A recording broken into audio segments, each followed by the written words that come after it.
talk with you about the symbol you see behind me. It is the national coat of arms of the Soviet Union. It's the symbol for world communism. And while the Soviet Union may not any longer exist as a communist state, make no mistake about it, communism dominates the world. America is now a world communist state. You need to understand the symbolism of world communism and where these symbols come from and the secret societies who are financing the overthrow of the United States government by a communist world power. Secret societies hidden behind world leaders. And keeping in mind that world communism, Nazism, fascism, all of the isms that tend to destroy freedom, liberty, and justice for the world is now being perpetrated in America. You need to understand the symbols of world communism and their history. This is a very long story, but this symbol is of profound significance even today. Back in 1953, the California legislature issued a group of books, and this was the 11th in the series of 13, and it was called the Senate Investigating Committee on Education. And it was published by the state of California, the Senate. Here on page 168, it says, since many intelligent persons, even in high official positions, do not appear to have acquainted themselves with the real nature and seriousness of communism, it is perhaps appropriate to give briefly some really informative and authentic data concerning it. Communism and Russia are by no means synonymous. Russia merely occupies the unfortunate position of being communism's first victim.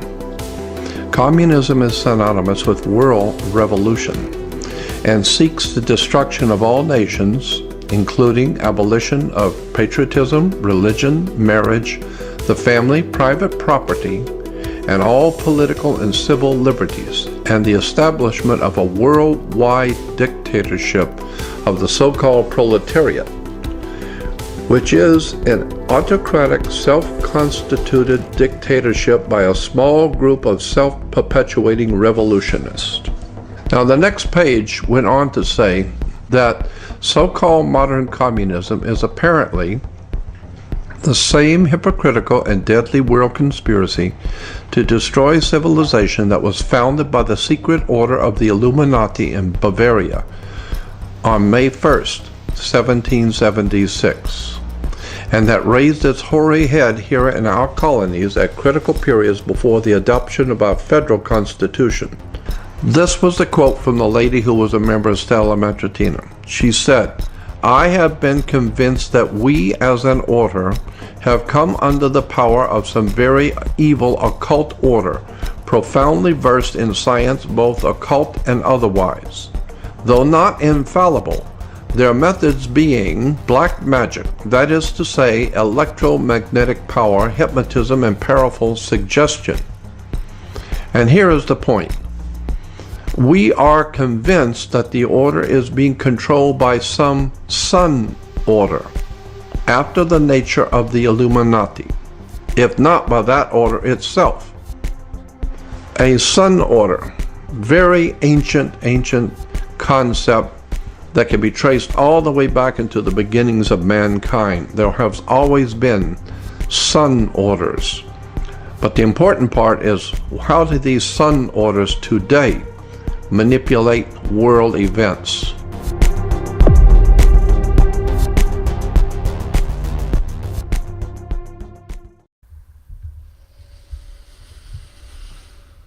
Well, there we go. Welcome, everybody. How are ancient occult sun orders working in the world today to manipulate and shape world events? What a great question.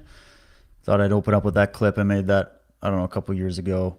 You may have seen it before, but I know I got a lot of people coming into my shows right now that are needing to catch up. As much of what I've been reading from these people who've been trying to warn us about this for a long time now is coming to fruition. It's happening right in front of our eyes. And of course, many people have questions. We also have a lot of confusion and disinformation out there about this subject. Some of it is unintentional. It's just the fact that we've got a lot of newbies in the space and they're just discovering this for the first time and they're just getting their hands on as much information as possible. And unfortunately, when that happens, a lot of nonsense gets shared along with real truths and real things that we do need to look at. So I try to lean on the people that are the original scholars, researchers, whistleblowers, insiders, authors, professors, former presidents, major players that have been speaking about this for a long time. And so I go to their work because they are the ones that at least gave the first treatise on this, and then they also gave the original receipts. So you can go back to like the original exposers of this conspiracy, and then we can move forward from there and see if any of their arguments have any merit whatsoever. I mean, the thing about it is the information we're going to go through today is very much linked to the past shows I've been doing. I hope you caught those, the occult roots of totalitarianism. Today, I just labeled this, none dare call it an occult conspiracy, because I'm going to be going deeply into the book by the late Senator Gary Allen. His book, None Dare Call It Conspiracy, came out in the 70s or 80s in that time. And amazing stuff when I'm rereading it now, looking at what's happening in my country of Canada, looking at what's going on in New York, looking at some of these states, looking at what's going on in Europe, what's happening around the Western world, hearing these warnings from people like Jordan Maxwell and G. Edward Griffin and Jim Marrs and Gary Allen, like I said, and many others. And we're going to go through it and see what level of veracity we can put to this. Like, how can we confirm this? Is it real? Right? And that's what this is all about. So this is just another look. The last book we went through was John Robeson's book, Proofs of a Conspiracy. Today, we're fast forwarding to a modern commenter, or modern, relatively, in the 70s, who's commenting on it. Insider, was very much close to this in the American Senate and came out and whistleblew it. And then some of the sources that he referenced in his book, right? So don't want to banter on too much here because I have so much reading to get through for you. But either way, I hope you're all well. Welcome to the show if it's your first time. We're glad you're here. I recommend going back through some of my recent episodes. You can check me out on Spotify. I'm on Spotify. I'm on iTunes. I'm on Rumble. You can get me on Twitch. I've even have a YouTube channel going. It's really small right now. I've lost so many YouTube channels over the years. I don't know how long it'll stay. And of course, we're on X right now. So hello to everybody who's watching on any of those platforms.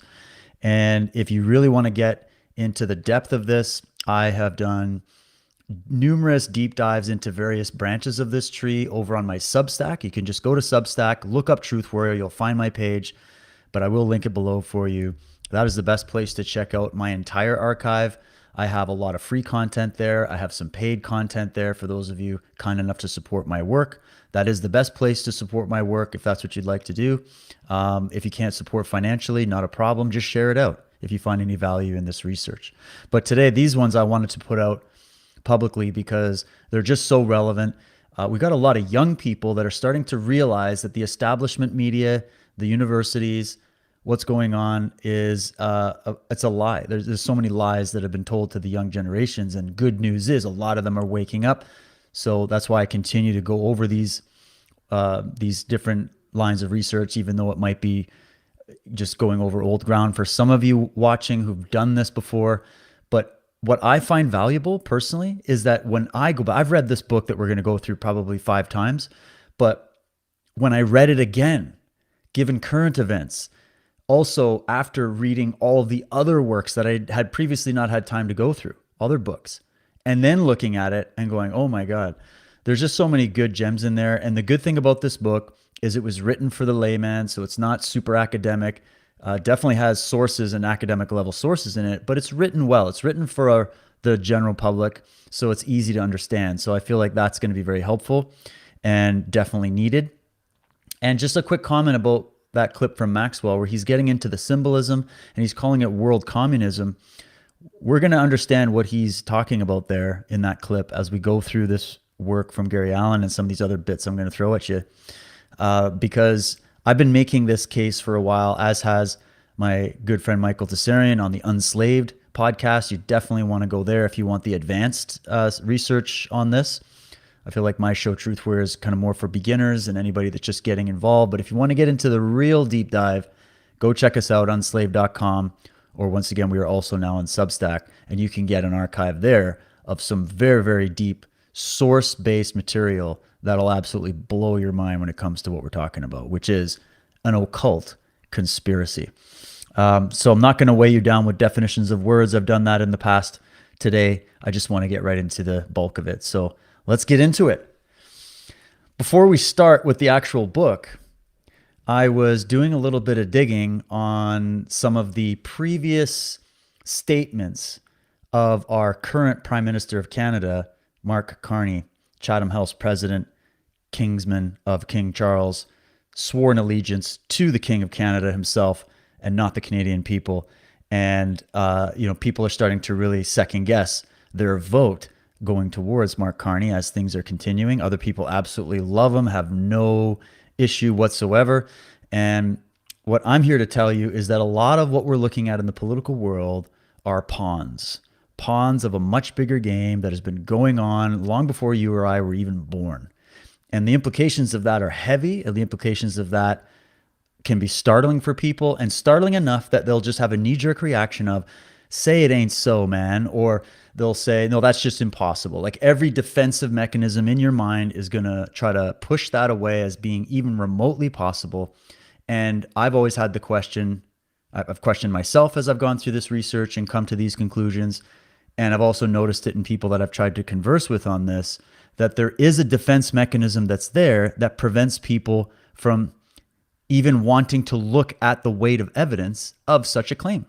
That there is an organized criminal network loose in the world, has been for some time, that is seeking to eradicate national boundaries, property rights, free monetary system, free trade, okay, which is to be separated from this crony super capitalism that we're dealing with, and to install basically a collectivistic, tyrannical system, a totalitarian system, but to do it by occult means. That's why we call it an occult conspiracy. Occult just means hidden, that which is hidden. So something that is hidden, that is coming out of the shadows and into the light of the political public world. Those of us who've been watching this closely for as long as I have, or many of you even longer, have been noticing the movement. It's very slow, it's very subtle, and then it suddenly started to accelerate around about 2017, moving forward into 2020, and it's just constantly pushing more and more. And so it's always good to go back to the original writers and exposers of this to see what they had to say, to see if what their suspicions were accurate. And lo and behold, my assessment is that Gary Allen absolutely nailed it. And we're going to get into why. So, but about this Mark Carney thing, we've obviously been talking about him, and I put a video out of him doing his swearing in ceremony where he's swearing allegiance to the crown and the King of England, not to the Canadian people.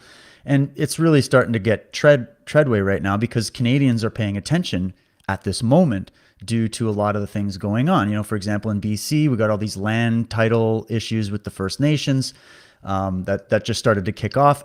Coincidentally, that kind of same thing is happening in Australia with the Aboriginals there. And it's also happening in other places in Europe and even in rural America. So that's interesting that there's sort of a coordinated movement to mess with title claims, land ownership, put private property in question, right?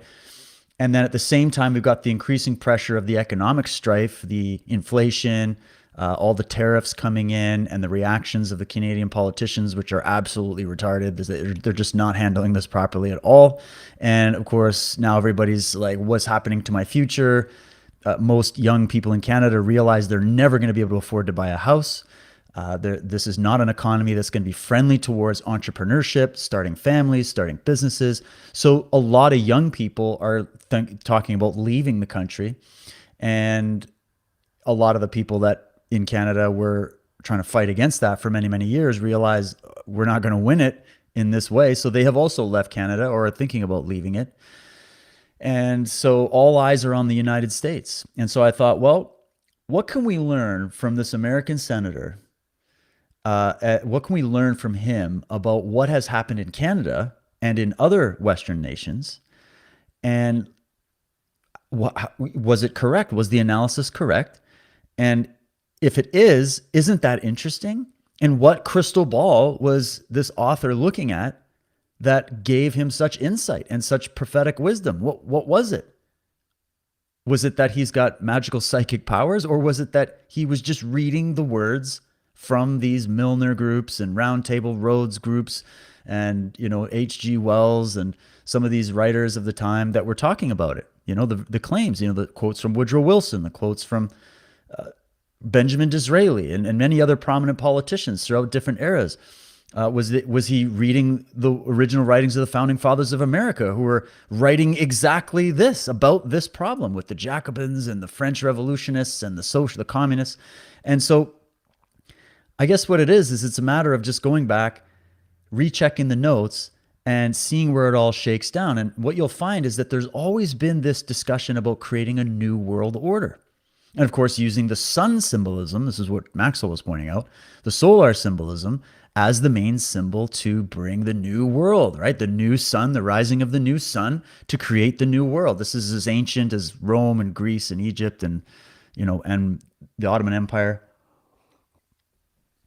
So you have an order that's in place and you want to create a new order.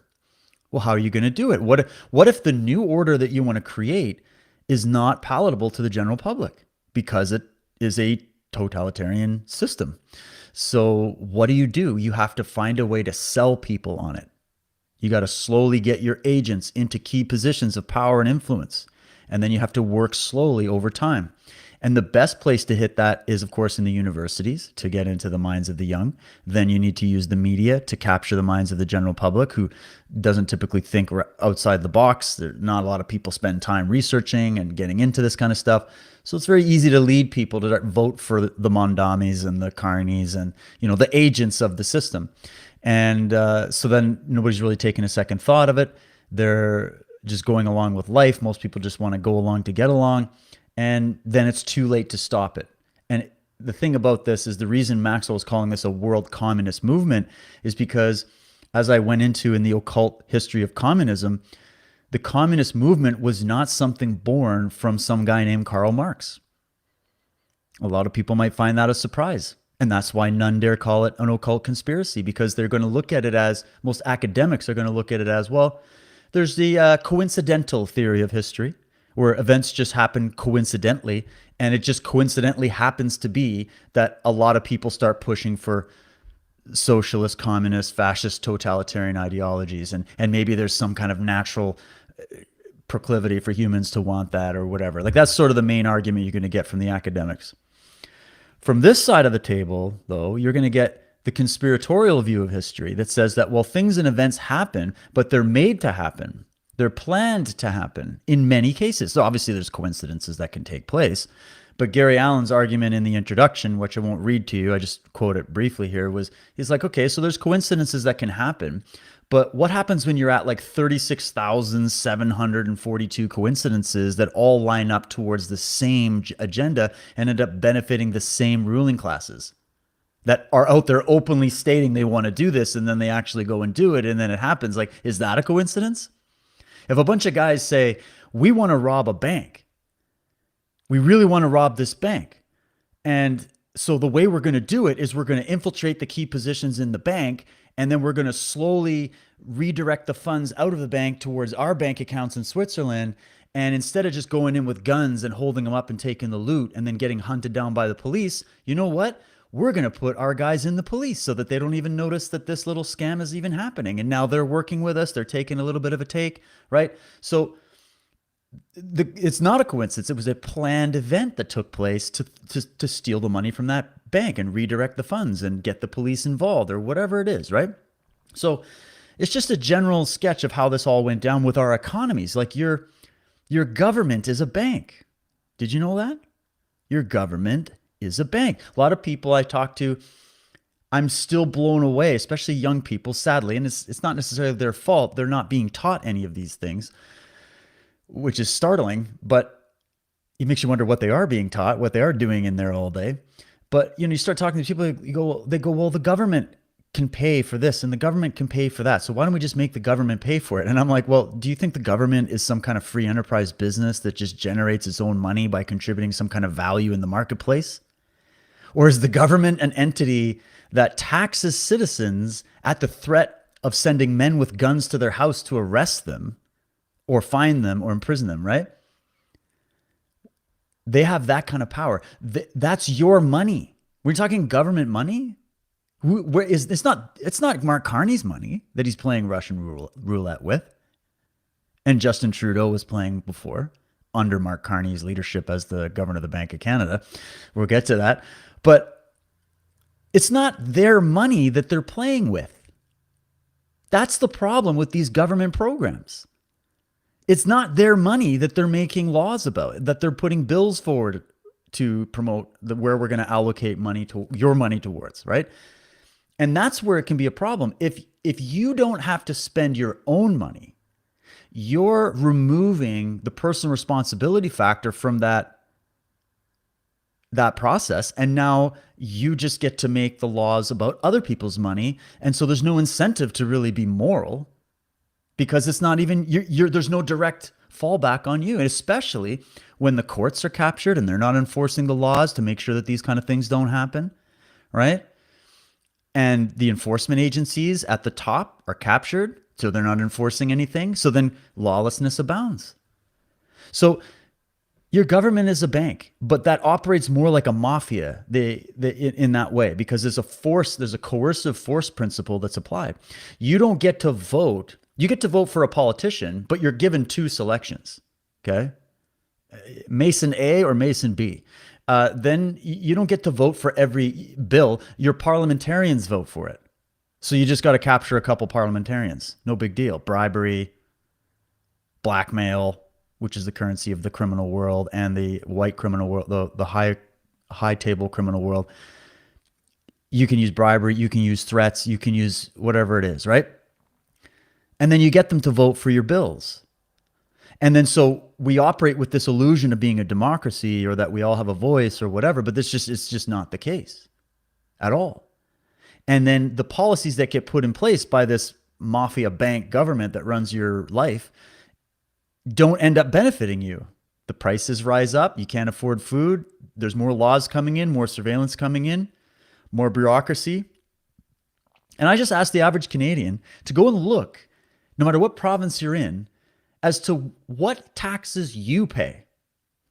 Do that research project. It's going to take some time because it's a big giant Rubik's Cube behind the Government of Canada websites, all right? But if you get in there and you start finding out, okay, I live in British Columbia, the money that they take from me as a business owner, as an entrepreneur, which ends up, by the time you calculate it all, is around the 60 to 70% mark. Because I'm not just paying taxes, I'm paying tax on tax on tax. And then as a private consumer, I also go out and spend money and pay tax on this and pay tax on that.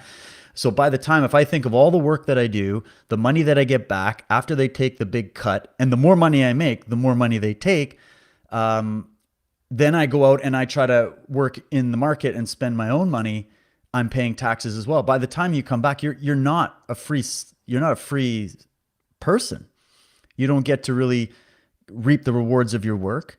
It's other people that are taking your money from you, and it's you don't really have a say in the end. There's not really anything you as an individual can do about it.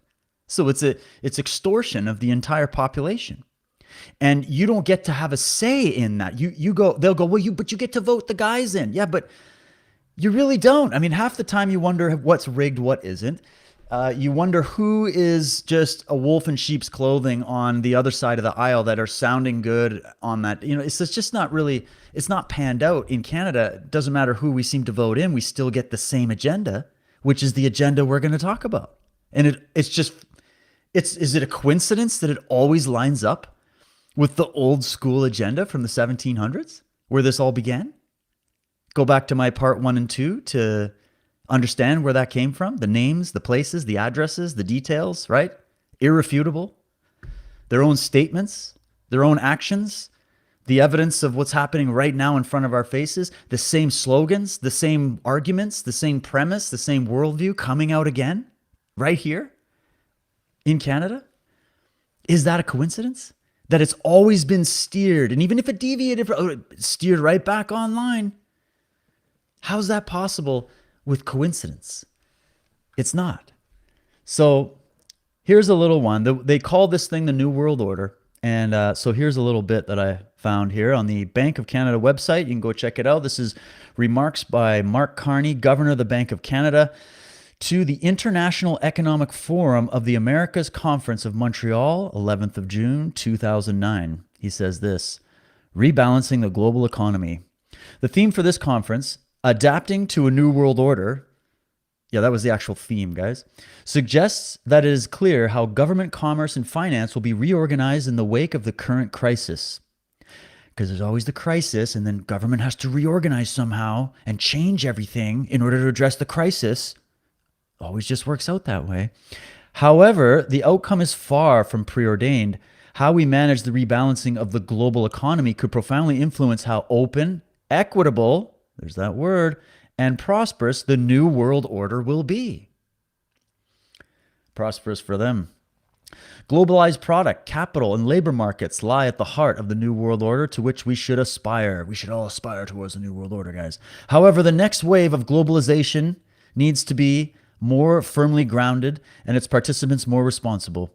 In recent years, a belief in the power of markets has not always been accompanied by a commitment to rebuild resilient markets. However, moreover, at times, policymakers in the private sector did not live up to their responsibilities. And then moving on down the line, it's just a bunch of economic mumbo jumbo. And then down here, he says, all countries, he's giving the steps of what we need to do. He's like, in closing, here's the steps of what we need to do. From Mark Carney, all countries must accept their responsibilities for promoting an open, flexible, and resilient international monetary system. Just keep that slogan in the back pocket for a little bit here, guys. The international monetary system. Responsibility means, he says, recognizing spillovers between economies and financial systems and working to mitigate those that could amplify adverse dynamics, meaning any country that doesn't go along with the international monetary order. It means submitting to peer review within the Financial Stability Board, the board, the order, and external review by the International Monetary Fund. So he tells you which agency will be the supreme in this regulating of the global economy to become a global, equitable, economic new world order. It's the IMF. The IMF. Anybody research this for 5 minutes knows what I'm getting at with that. The good old IMF and the World Bank and who created all that shit? A bunch of humanitarians, right? That give a shit about you and your kids and your prosperity? Really? Really now? Come on. Let's not be so naive. Anyways, I'll post a link for that, guys. Here, you know what? I could drop it right now for you. Let me toss this in the chat. I do have it. Here we go. I'll put that in there because I think it's important you guys have the receipts. You guys can read it for yourself. Here, let me fire it up on the X stream here. And by the way, guys, let me know where you're watching from. I'm always curious how many people from Canada I've actually got in here listening, or from where around the world. There we go. And then I just got to do it on Rumble. There we go. Okay. You guys all have it. So now that we got that out of the way, let's move in to the bulk here. We're going to start with a couple comments from this book I've been referencing for a little bit. When I talk about conspiracy, I'm like, guys, there's like this open conspiracy that's been spoken about for hundreds of years now. And it just so happens to be exactly what your Klaus Schwabs and your Mark Carneys and your Zohan Mondamis and AOCs and all the king's horses and all the king's men are talking about. Well, there's a book about it called The Open Conspiracy by H.G. Wells. Now, he's not going to come out with the fine print in this book. He's very idealistic, humanitarian, he's kind of like, it's very ponies and rainbows, this book, okay? But when you read it, interesting statements come out, and he says this: The character of the open conspiracy, the movement toward a world collective, will now be plainly displayed. It will have become a great world movement, as widespread and evident as socialism or communism. Now listen to this. It will largely have taken the place of these movements. Because, guys, those movements were experiments. And they've consolidated the data from the experiments and created a hybrid system that will be their perfected New World Order system. Make sure you understand that. He says this, it will be more. It will be a world religion. A world religion. People are wondering, what's the world religion? What's it going to be? It's going to be this. It's going to be government is going to be the world religion. The ring of power is going to be the world religion. But it's all done for the betterment and prosperity of humanity, of course. Yes. That's what it's all about. Now, in another writing, H.G. Wells, The Salvaging of Civilization, The Probable Future of Mankind, this was 1921. He said this, the world state must begin, remember Mark Carney's comments, it can only begin as a propaganda cult. Hey, he just out and said it. Or as a group of propagandist cults, we can have a group of them, to which men and women must give themselves and their energies, regardless of the consequence to themselves. So a higher ideal. The activities of a cult, which sets itself to bring about the world state, would at first be propagandist. They would be intellectual and educational, and only as a sufficient mass of opinion and will had accumulated would they become to a predominant extent politically constructive. Such a cult must direct itself particularly to the teaching of the young. So guys, we're talking about a world state. That's the goal. We can only get there as a propaganda cult because nobody would buy into it. Or as a group of propagandist cults because we know there's a diversity in the demographics, and so we need to do multiple simultaneous experiments and propagandist objectives or propaganda operations at the same time, because we got to reach all of the differences, the different types of people out there.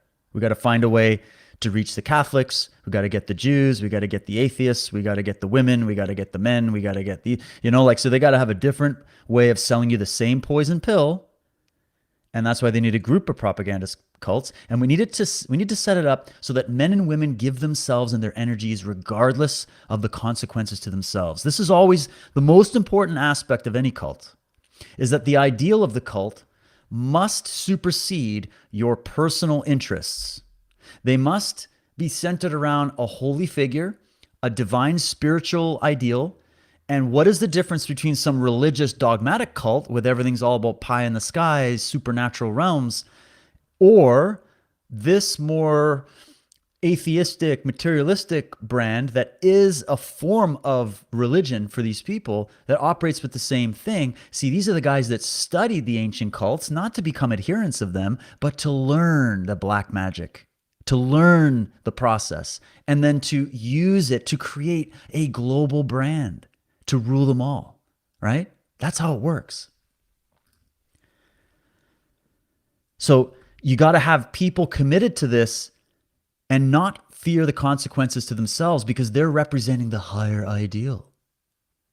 The activities of a cult which sets itself to bring about the world state would first have to be propagandist. They would be intellectual and educational. So we got to get into the intelligentsia. We got to get the university and college and high school and kindergarten teachers, right?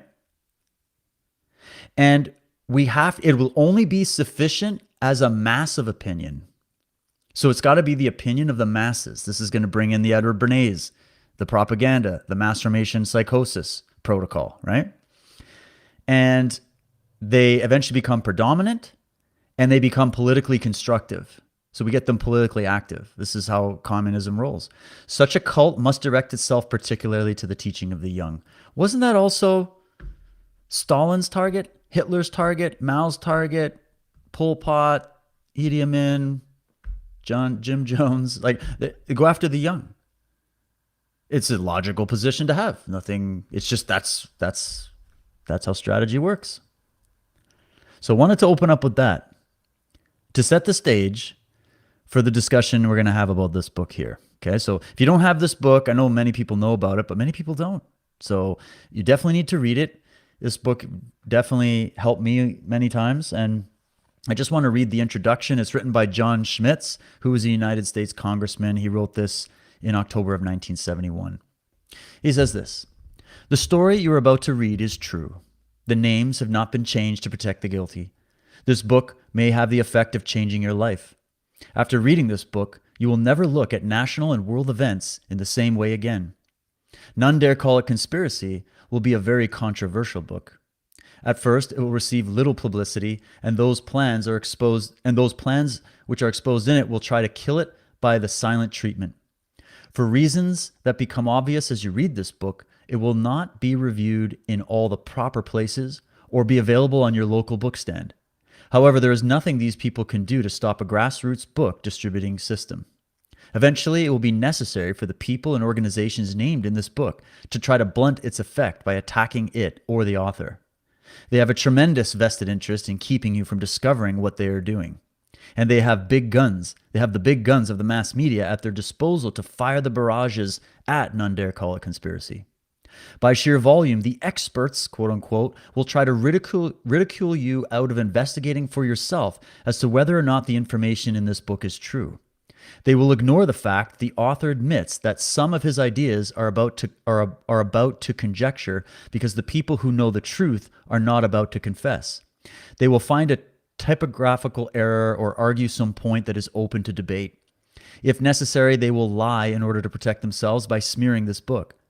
Psychologically, many people would prefer to believe those who poo-poo the information herein because we all like to ignore bad news. We do so at our own peril. Having been a college instructor, a state senator, and now a congressman, I have had experience with real professionals at putting up smokescreens to cover up their own actions by trying to destroy the accuser. I hope that you will read the book carefully, draw your own conclusions, and not accept the opinions of those of necessity must attempt to discredit the book. Your future may depend upon it." Sorry, it's kind of tiny print. My reading wasn't the best there, but I hope you guys pick it up, read it for yourselves, and I love how that was the disclaimer. I like people that do that. When they present information that might be controversial, first of all, if you ever do, you got to have a whole bunch of receipts to go with it, and this book has it. You also want to always be encouraging people that you're not trying to work like the way the mainstream media is working, where they need your full allegiance here, right? That's what propaganda is. Information sharing is different because it's about, hey, I found something. Take a look. What do you think? That's all I've ever done here. That's all this book is trying to do is it's presenting the information. It's presenting an argument and then going, what do you think? Because that's the best we can do. That's how you share information. There's a lot of possible conclusions we could come to that would refute some of the points. There's new information that can come down the pike to refute the points made in the book, or the points will stand the test of time. And in my estimation, the test of time has worked out very well for the claims and conclusions in this book. And of course, many others as we've gone through. This is just one of many that we could cover that basically expose the exact same thing. So let's start with it. This is a very important argument to start with because this is what I've seen is the biggest point of resistance you're going to find in people when you try to discuss this subject. Okay, so here's how Gary Allen tackles it. He says this: "It is difficult for the average individual to fathom such perverted lust for power. The typical person of whatever nationality wants only to enjoy success in his job, to be able to afford a reasonably high standard of living, complete with leisure and travel. He wants to provide for his family in sickness and in health, and to give his children a sound education. His ambition stops there. He has no desire to exercise power over others, to conquer other lands or peoples, or to be a king. He wants to mind his own business and enjoy life. Since he has no lust for power, it is difficult for him to imagine that there are others who have, others who march to a far different drum. But we must realize that there have been Hitlers and Lenins and Stalins and Caesars and Alexander the Greats throughout history. Why should we assume there are no such men today with perverted lusts for power? And if these men happen to be billionaires, is it not possible that they would use men like Hitler and Lenin as pawns to seize power for themselves? And this is a good question to open with. It's the number one thing I get from people when I even start talking about any of this. Okay, and I understand why. If everybody projects themselves onto other people, it's a natural thing, right? It's actually comes from the empathetic process between humans. So it's born of a virtue, okay? But it's a blinding light as well, because if you project your virtue onto an abuser, like just let's forget about high tables and criminal mafias and global conspiracies for a second. Let's just talk about your own personal life. Think about this in terms of people that you've come across that are manipulators, psychic vampires, abusers, whether they're psychological or physical, okay? The reason it's so hard for the victim is that they can't imagine somebody doing it out of vindictiveness to them. They can't imagine the abuser would be that evil. And so to avoid concluding, oh, we're dealing with evil here, there's a defense mechanism that comes in that actually defends the abuser. Stockholm syndrome, beaten wife syndrome, there's many versions of the syndrome. What everybody went through countless times, even in recent history, when it comes to the relationship with government, where we are continually being abused and then continually going back for more abuse from the same people that abused us before. And that's because there's this mechanism in our minds that blinds us from the fact that not everybody thinks the way you do. You might just be like that guy he's describing or that person he's describing. I just want to get along with life. I just want to raise my kids. I want them to be educated. I'm not even asking to be a multimillionaire. I just want to have a pretty high standard of living so I can travel, so I can give my family lovely experiences and have a nice home and protect them. And like, these are all the things we all want, okay? And we can't imagine, because we wouldn't want to go further than that.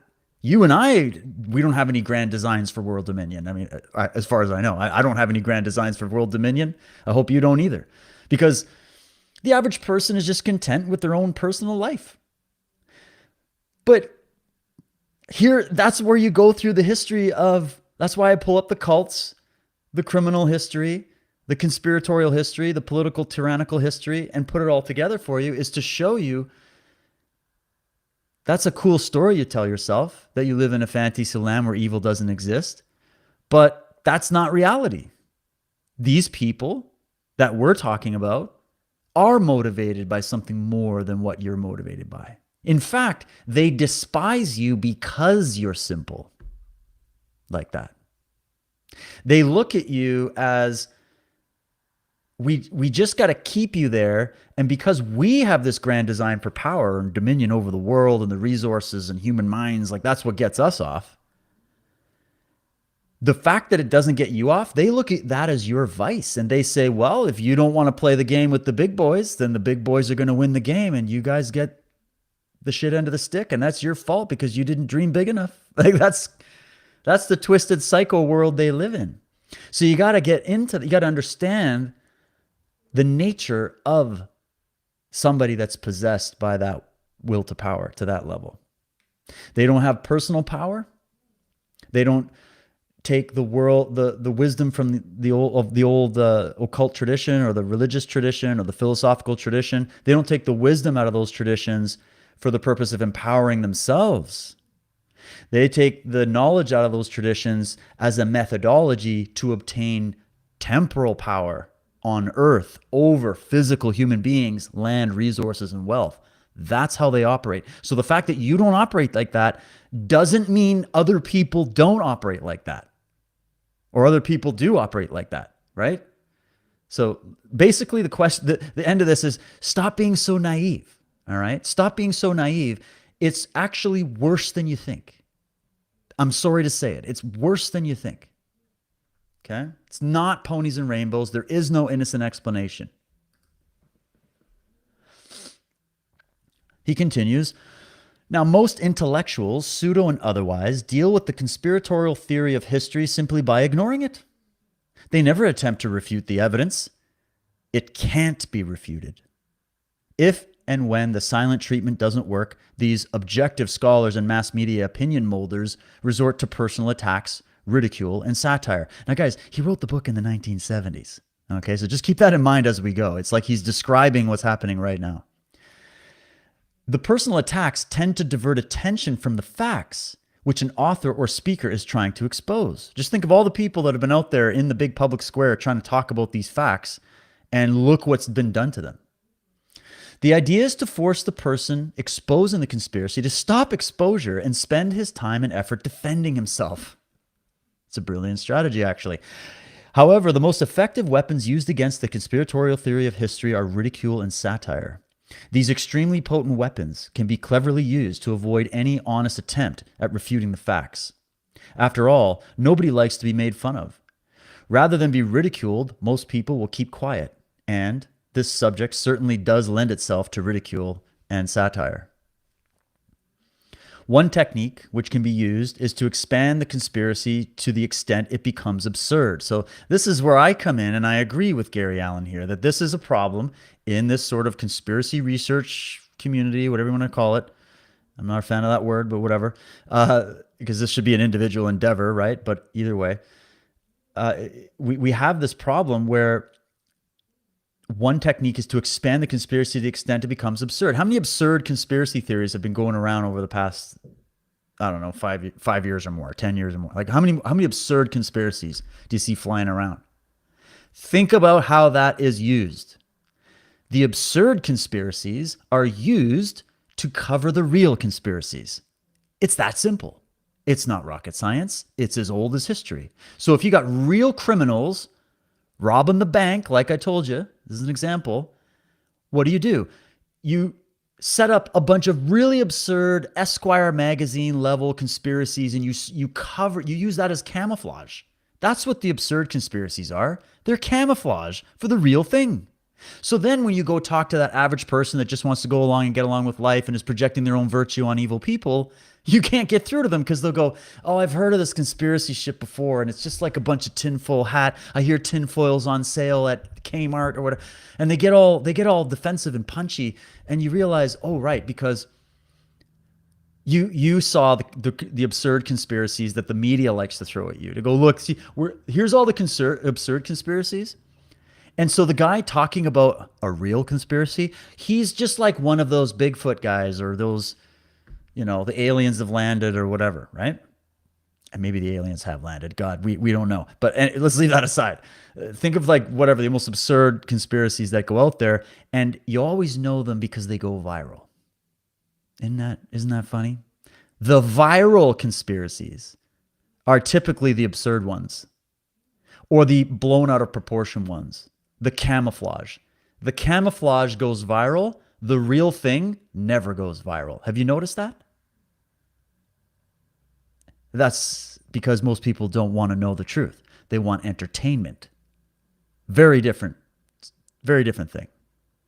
So just wanted to point that out. The absurd conspiracies that get put out there by people putting it out because they're doing like psychological operations, or just by idiots that are embellishing and going off the deep end, taking lots of drugs and just going off the deep end and magnifying it to like level 85. And then that's an easy thing for the media to attack and associate the real exposers with.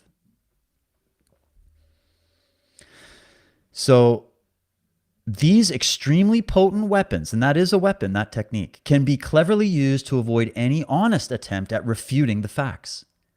After all, nobody likes to be made fun of. Rather than be ridiculed, most people will keep quiet, and this subject certainly does lend itself to ridicule and satire. Oh, we already went through this. For instance, talking about absurd conspiracies, our man from the halls of poison ivy might say in a scoffing, arrogant tone, I suppose you believe every liberal professor gets a telegram each morning from conspiracy headquarters containing his orders for the day's brainwashing of his students? So they just make it into something ridiculous. Some conspiratorialists do indeed overdraw the picture by expanding the conspiracy from the small clique which it is to include every local knee-jerk liberal activist and government bureaucrat. or because of a racial or religious bigotry, this is a big problem right now, they will take small fragments of legitimate evidence and expand them into a conclusion that will support their particular prejudice, i.e., the conspiracy is totally Jewish or Catholic or Masonic. These people do not help expose the conspiracy, but sadly play into the hands of those who want the public to believe that all conspiratorialists are screwballs. Super important point, especially if you're coming to my show. I've been making this claim for a while.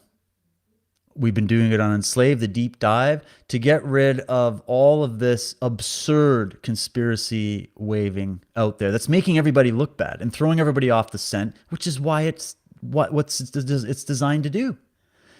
To create group collectivist blame game, to use the same tactics of the enemy to identify the enemy is the signature of that enemy.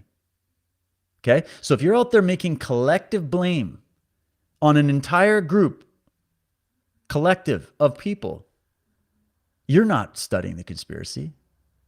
You're caught in resentment land and embellishment land, and you're grasping at straws. And the reason you're grasping at straws is probably because you haven't read the real material. You haven't looked at the source material. You've been reading the same way you read the media covering actual events. They cover events that happen, right? The killing of the ostriches, the oil spill, the whatever it is. But then they spin it to persuade the mass mind. Same happens in Conspiracyville. Legitimate pieces of evidence, but then they blow it up, embellish it, and then it becomes about the agenda of those people who may actually be involved in another one conspiracy of their own or another, or just even a political agenda for power of their own. It's Game of Thrones. It's competing families and houses looking for the Iron Throne, okay? So just keep that in mind. A lot of what you're seeing that's trying to direct you into thinking that this is purely one group that's doing this, and it's because of their group identity that they're doing this. Oh, they're Jesuits, they're Masons, they're Jews, they're this, they're that. It's amateur. It's embellishment. It's not accurate. In my opinion, it's a false way of seeing the situation that we're describing here, okay? We're talking about the corruption of the human mind, which means that potential exists in every human being. And if you get the right dogma and doctrine and cult ideology all sewn together, and you take some lessons and chapters out of the ancient occult world and the religious world and the political world, and you go, hey, well, let's look at who had a recipe for success and how to capture the public mind.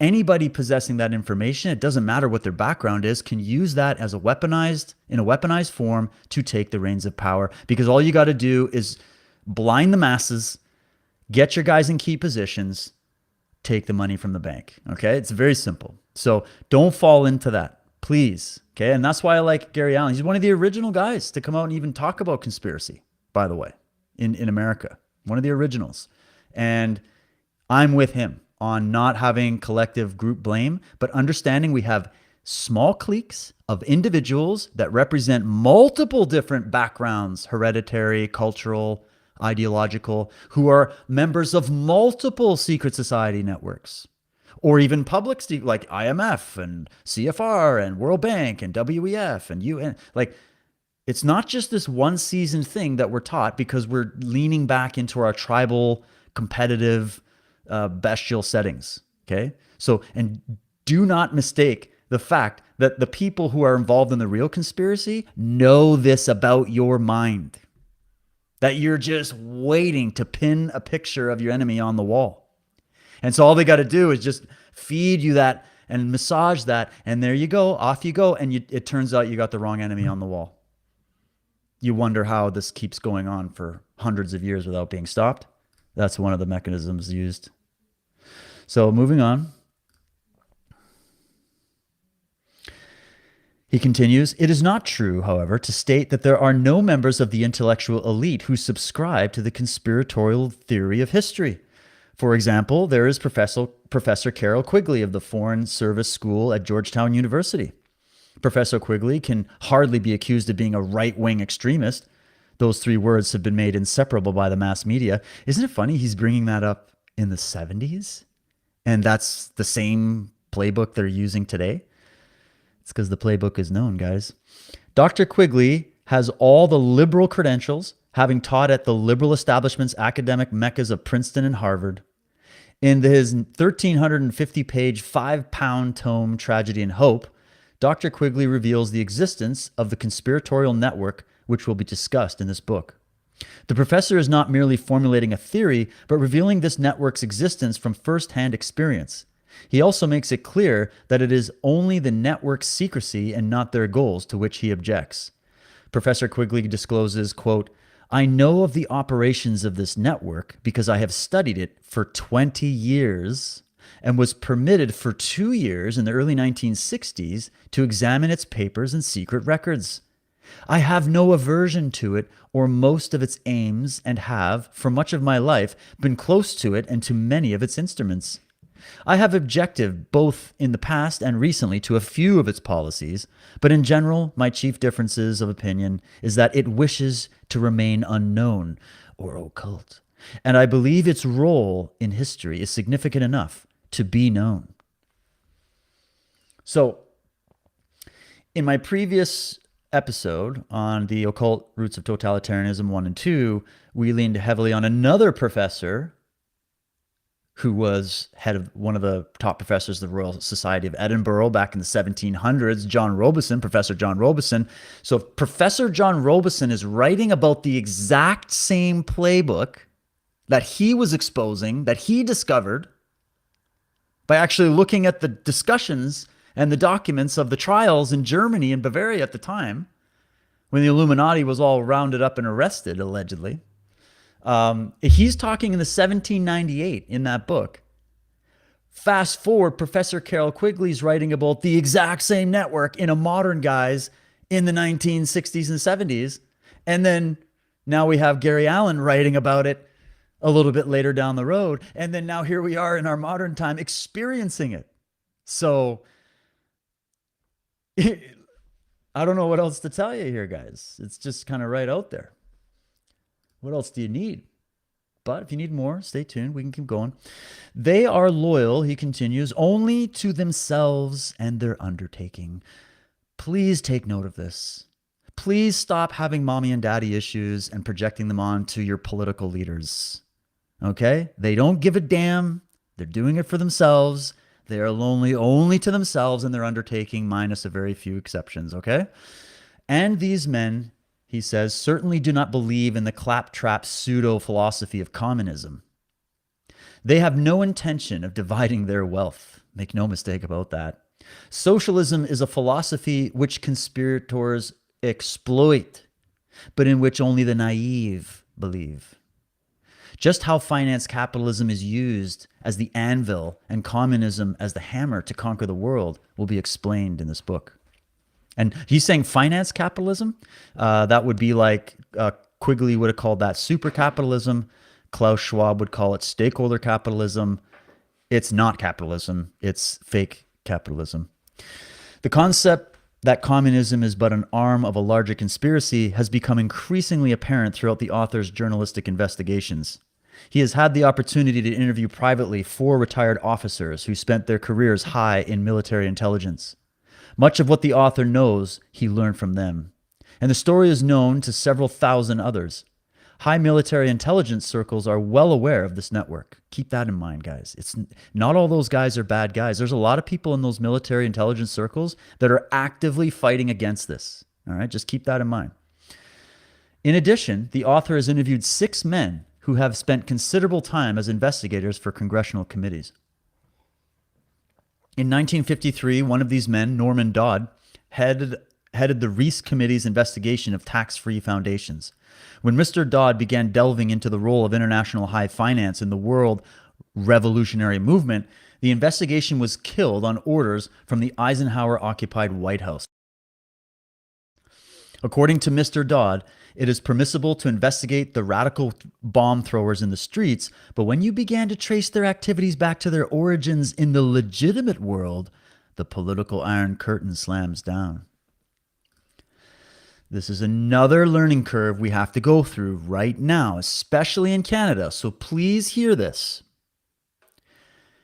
You can look at the lower level of the wackadoodles out there with the scarves on their faces, and they're burning down buildings, and they're tearing down statues, and they're graffitiing everywhere, and they're just out there belligerently, death to the system, burning Canadian flags, whatever it is. Okay, that's the easy thing to research. You could go, wow, look at that. But you see, if you stay there, you're missing the bigger picture of where are they getting their financing?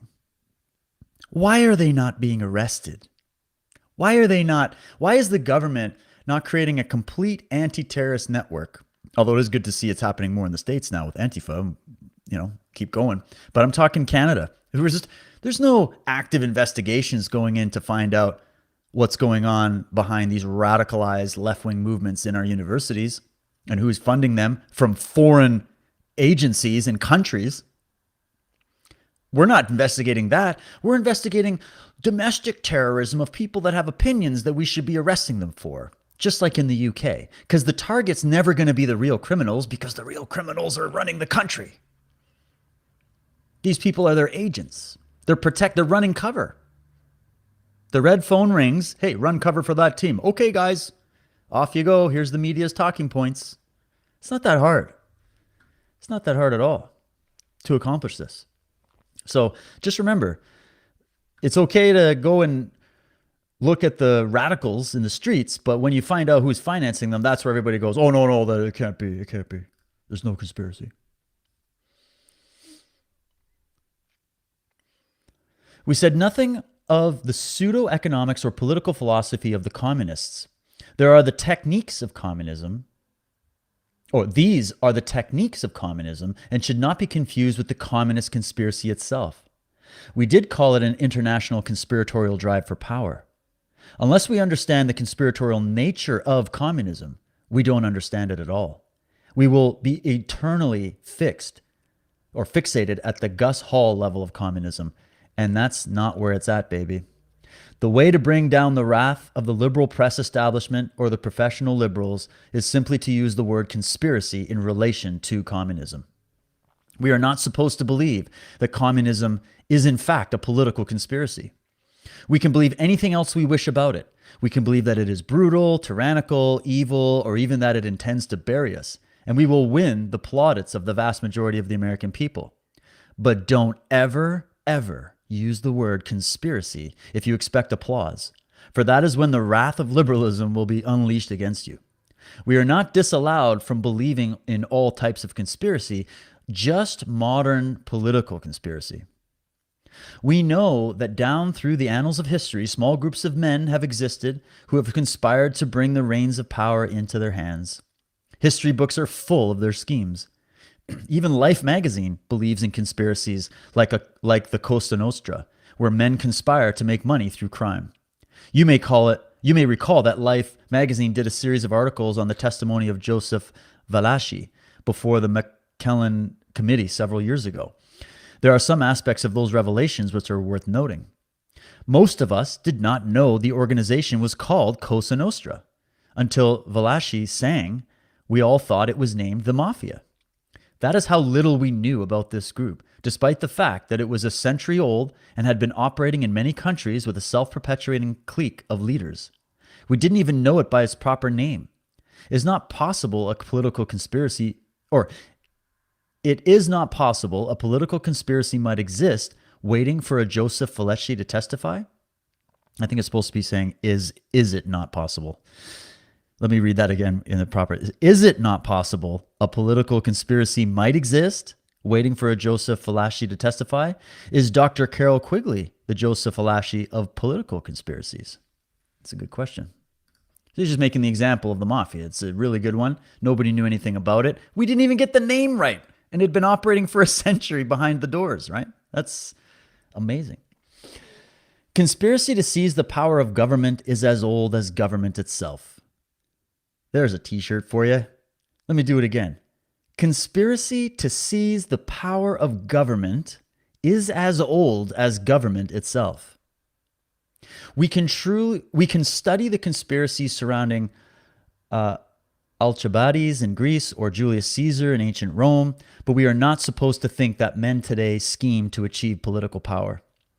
Every conspirator has two things in common with every other conspirator. He must be an accomplished liar and a far-seeing planner. Whether you are studying Hitler, Alcibiades, Julius Caesar, or some of our contemporary conspirators, you will find that their patient planning is almost overwhelming.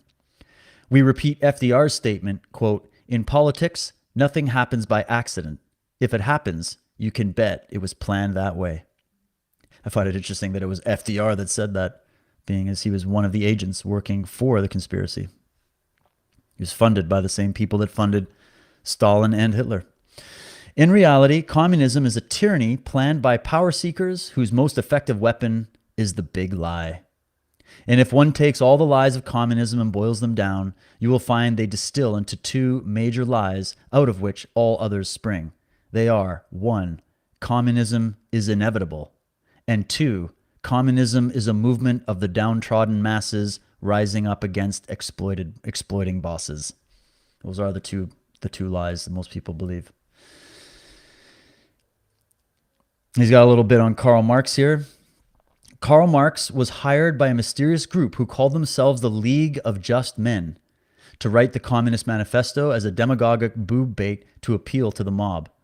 In actual fact, the Communist Manifesto was in circulation for many years before Marx's name was widely enough recognized to establish his authorship for this revolutionary handbook. All Karl Marx really did was to update and codify the very same revolutionary plans and principles set down 70 years earlier by Adam Weishaupt, the founder of the Order of the Illuminati in Bavaria. And just a little side note, he didn't note it there, but we went into this in the Occult Roots of Communism and also a little bit in my Occult Roots of Totalitarianism, where we talked about the Order of the Philadelphians. That was very much connected to Marx. If you want to get more specific, you can go into that work. And it is widely acknowledged, he continues, by serious scholars of this subject that the League of Just Men was simply an extension of the Illuminati, which was forced to go deep underground after it was exposed by a raid in 1786 conducted by the Bavarian authorities. So it basically the same kind of thing that happened with the Templars happened with the Illuminati in Bavaria, where they took out some of the key guys, but then the other factions went underground, reformed, and came out under different names. Socialism would be the bait, he says, the excuse to establish the dictatorship.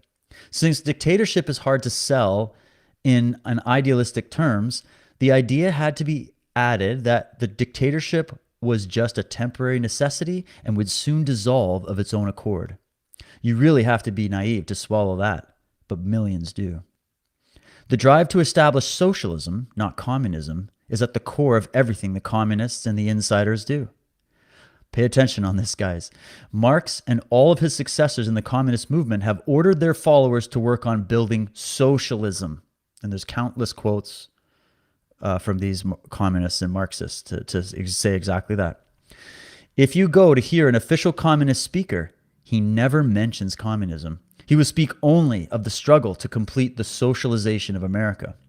If you go to a communist bookstore, you will find that all of their literature pushes this theme. It does not call for the establishment of communism, but socialism. And there's a reason.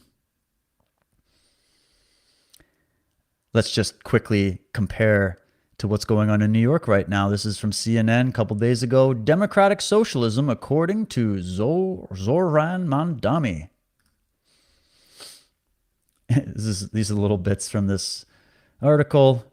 New York City's mayor-elect Zoran Mandami was the Democratic Party's candidate in the election, but he proudly describes himself as a democratic socialist alongside left-wing lawmakers like Bernie Sanders and AOC.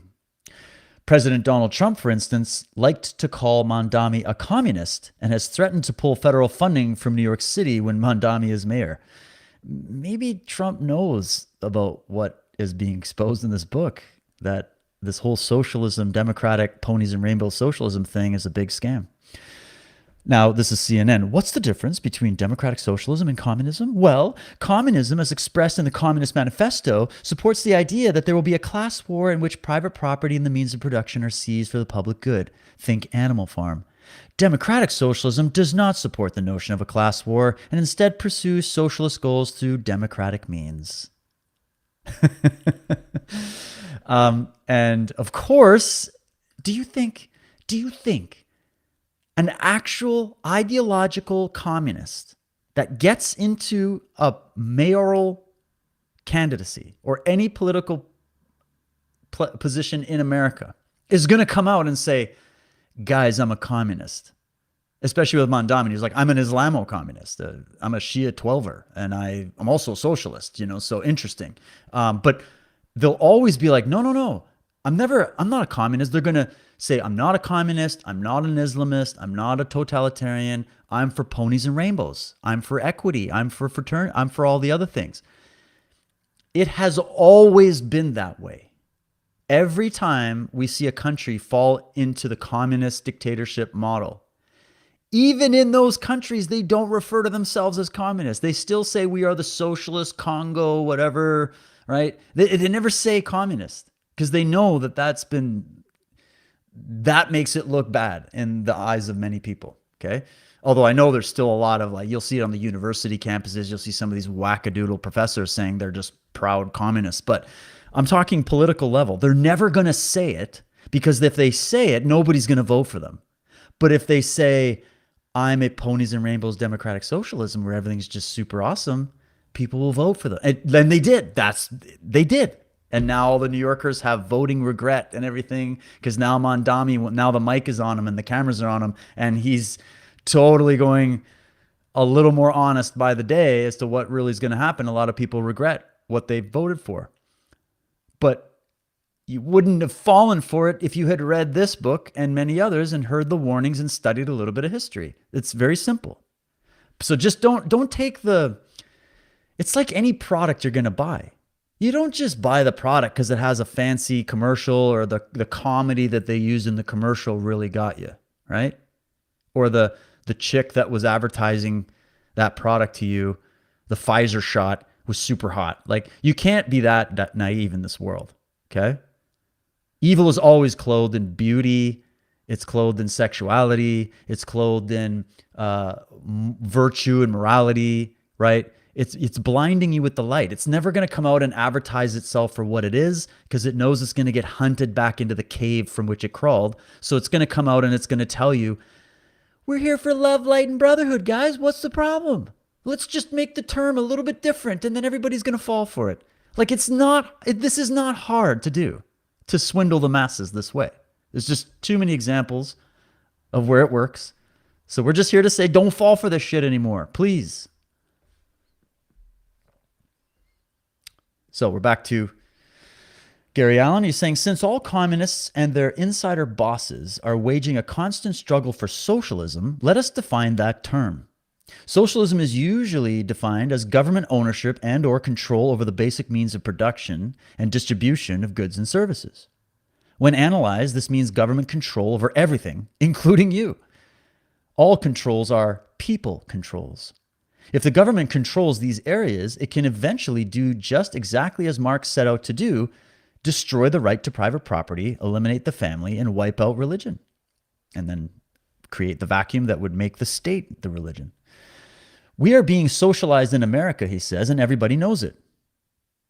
If we had a chance to sit down and have a cup of coffee with the man in the street that we have been interviewing, he might say, the one thing I can never figure out is why all these very, very wealthy people like the Kennedys, the Fords, the Rockefellers, and others are for socialism. Why are the super rich for socialism? Don't they have the most to lose? I take a look at my bank account and compare it with Nelson Rockefeller's, and it seems funny that I'm against socialism and he's out there promoting it. Or is it funny? In reality, there is a vast difference between what the promoters define as socialism and what it is in actual practice. Is anybody surprised by that? The idea that socialism is a share the wealth program is strictly a confidence game to get the people to surrender their freedom to an all-powerful collectivistic government. While the insiders tell us we are building a paradise on earth, we are actually constructing a jail for ourselves. And here's this brilliant quote from H.L. Mencken: "The urge to save humanity is almost always only a false face for the urge to rule it. And it is the best sales pitch to get everybody to willingly walk up and put themselves in the stock and barrels. You don't have to force people and spend all this resources trying to brainwash and train a paramilitary group to go out and force everybody. You can get everybody to just walk in willingly. You can get everybody to cheer for you like Mao Zedong did. You can get everybody to cheer for you like John of God did. All these guys, you can get them to cheer for you like they did Mondami, Obama, all of them that have brought this ideology in one way, shape, or form into the country. Or Carney, elbows up, hey, we're going to take it to Orange, man. Come join the party. We're real Canadians. Are you? Run by an international banking corporation, international banking cartel. So the urge to save humanity, the virtue, the love and light, beware those who are prophets of that. Beware, that's all I'm saying. It just sounds so good. It appeals to a sentimentality in you that goes back to the mommy daddy imagos in your archetypal makeup of your psyche. Okay, so that they know how to appeal to your needs and your wants, the needs and the wants, and they know how to play with that and go, hey, we'll get your needs and wants taken care of. Give us power. It's like that scene in 300 when Xerxes is just telling the Persian or the Spartan king there, Leonidas, he's saying, I'll give you the world. I'll give you all the women that you want, all the money and power. I'll make you the leader of these 7 kingdoms and all this stuff. All I require is that you kneel and worship me as a god. And obviously the best quote in the film is when he's like, yeah, that's going to be a bit of a problem. Like, we're just not going to kneel. So, yeah, let's go. And that's the attitude we need to have to face this, because this is not only H.L. Mencken noticing this as he studied history, noticed what was going on in his time, and then wrote this profound statement. Because I always wonder what motivates these amazing statements that come from these people. Well, experience, right? So he's telling you, I've noticed this, guys. On my life journey here, the urge to save humanity is almost always a false face for the urge to rule it. He's noticing something there. What he's noticing is what we're pointing out in this presentation, that this is actually the playbook. This is actually a strategy. This is known. This is how you sell it. This is how you sell people on tyranny. You don't tell them you're going to enslave them. You say you're going to save them. Obviously, that's going to be the way they do it. So he continues on here. Our problem is that most of us believe socialism is what the socialists want us to believe it is, a share the wealth program. That is the theory. But is that how it works? Let us examine the only socialist countries, according to the socialist definition of the word, extant in the world today. These are the communist countries. The communists themselves refer to these as socialist countries, as in the Union of Soviet Socialist Republics. Here, in the reality of socialism, you have a tiny oligarchical clique at the top, usually numbering no more than 3% of the total population, controlling the total wealth, total production, and the very lives of the other 97%. Certainly, even the most naive observe that Mr. Brezhnev doesn't live like the one of the poor peasants out of the great Russian steppes. But according to socialist theory, he is supposed to do just that. If one understands that socialism is not a share the wealth program, but is in reality a method to consolidate and control the wealth, then the seeming paradox of super rich men promoting socialism becomes no paradox at all. Instead, it becomes the logical, even the perfect tool of power-seeking megalomaniacs. Communism, or more accurately socialism, is not a movement of the downtrodden masses, but of the economic elite. The plan of the conspirator insiders, then, is to socialize the United States, not to commonize it. And this, I would say, would be the same for Canada, Australia, or pick your country, your target country. I love this bit. This is such an important point. This is exactly where you need to go with your friends when you're trying to break this down and expose this to them. Because everybody's opinions comes from general impressions. Their opinions often, and I've fact checked this with many of my own opinions and found myself to be wanting when it comes to opinions. And that's what motivates me to keep researching is it's the default setting in the human mind to form your opinion based on general vague impressions, feelings, impressions, glimmers, quick scrolls, little headlines, a statement here, a statement there, disorganized chaos. The brain makes it order in your head. There's your opinion. It doesn't make any sense. Doesn't line up to reality. Isn't factual, but it's an opinion. And then we got to hear everybody's opinion now, don't we? Right? Which sure, but how do we know what opinion is valid? Well, that's why you have scientific theory. That's why you have investigative practices. That's why you have to know how to actually do investigation and research in order to find out if your opinion is real or not. So if everybody's opinion about this socialism and this democratic socialism or whatever it's going to be in this new world order that they're all just frothing at the mouth for, not realizing it's a gulag beyond your wildest comprehension, if it all comes into fruition,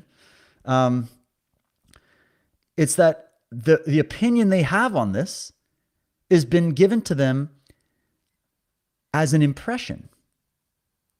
It's a subconscious impression through the films, through the media, through the music, through the writings, through the slogans of the politicians that wield this. And that's how they get you. And so the way to combat that is to be relentless in your pursuit and investigation for the facts, to stay logical and centered when you're looking at this information, and to hear many opinions and keep your mind open, but not so open that your brain falls out of your head. You know what I mean? And so this is the issue. I love how he's pointing this out.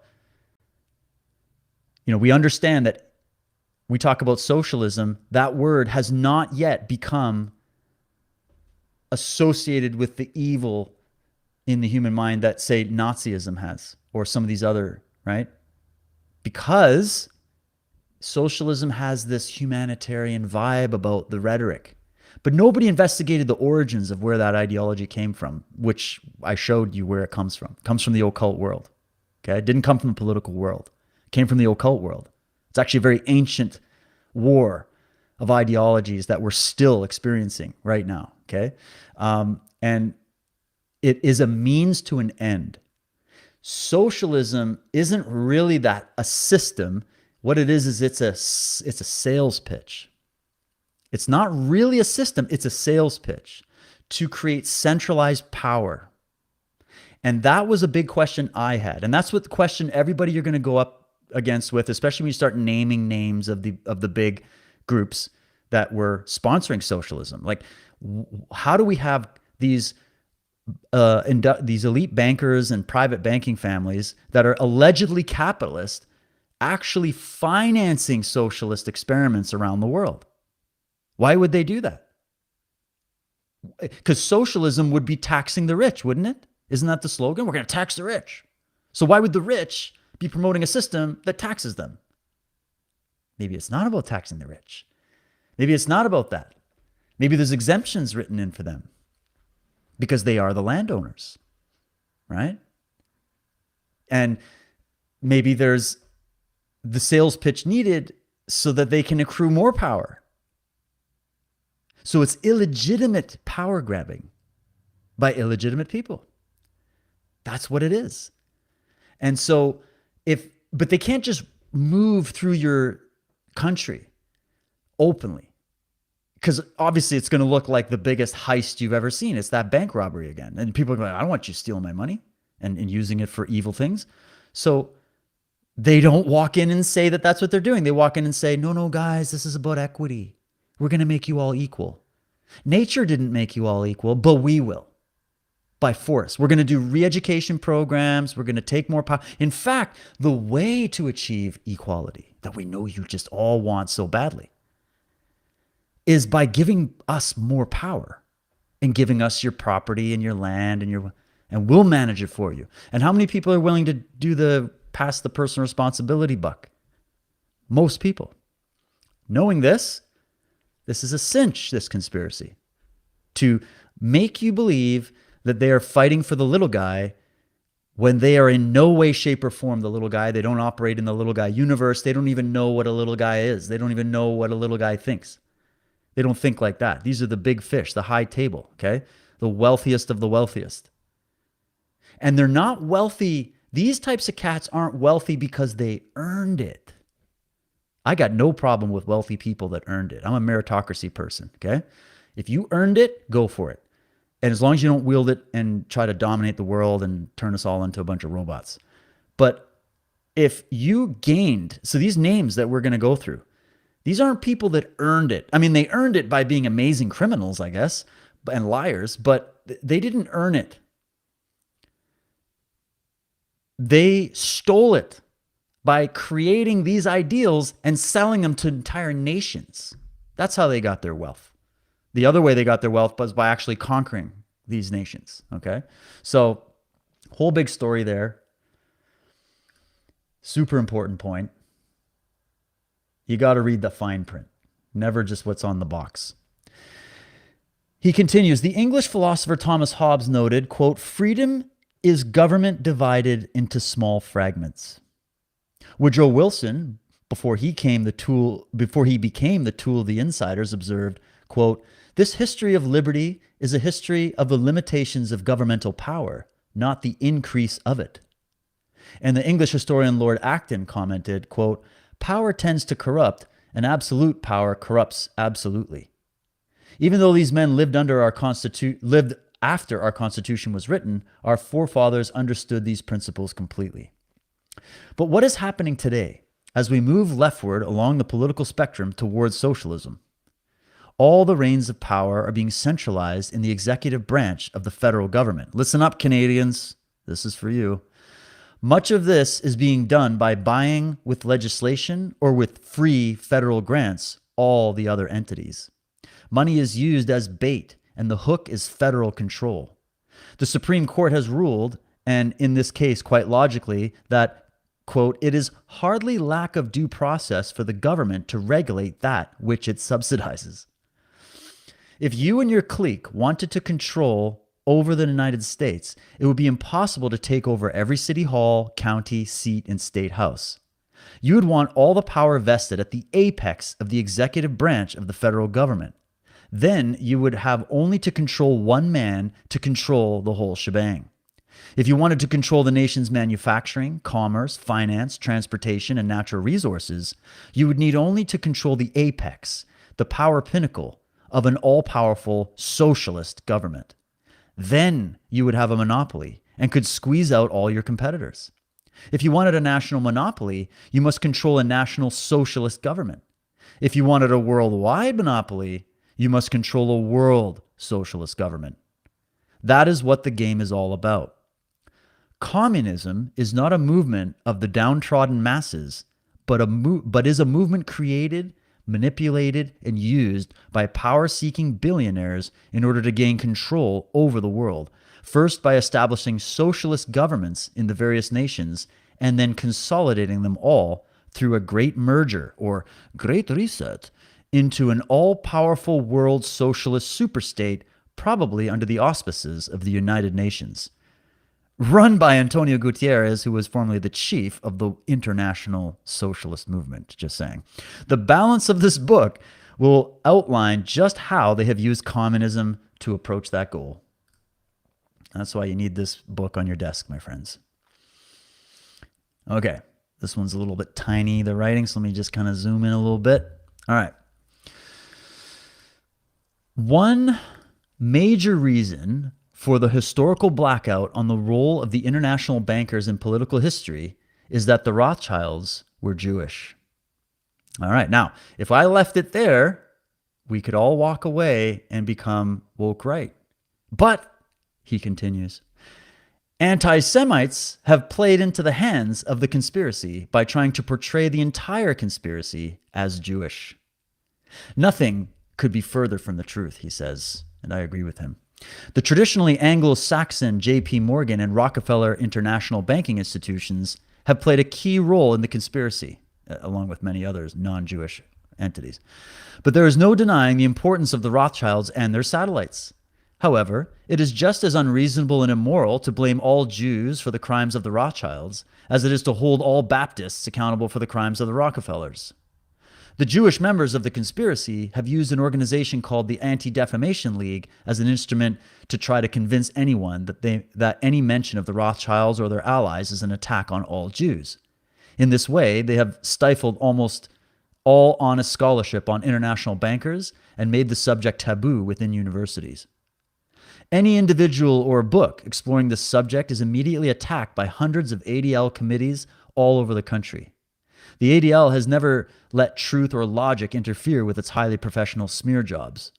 When no evidence is apparent, the ADL, which staunchly opposes so-called McCarthyism, accuses people of being latent anti-Semites. Can you imagine how they would yowl and scream if someone accused them of being latent communists?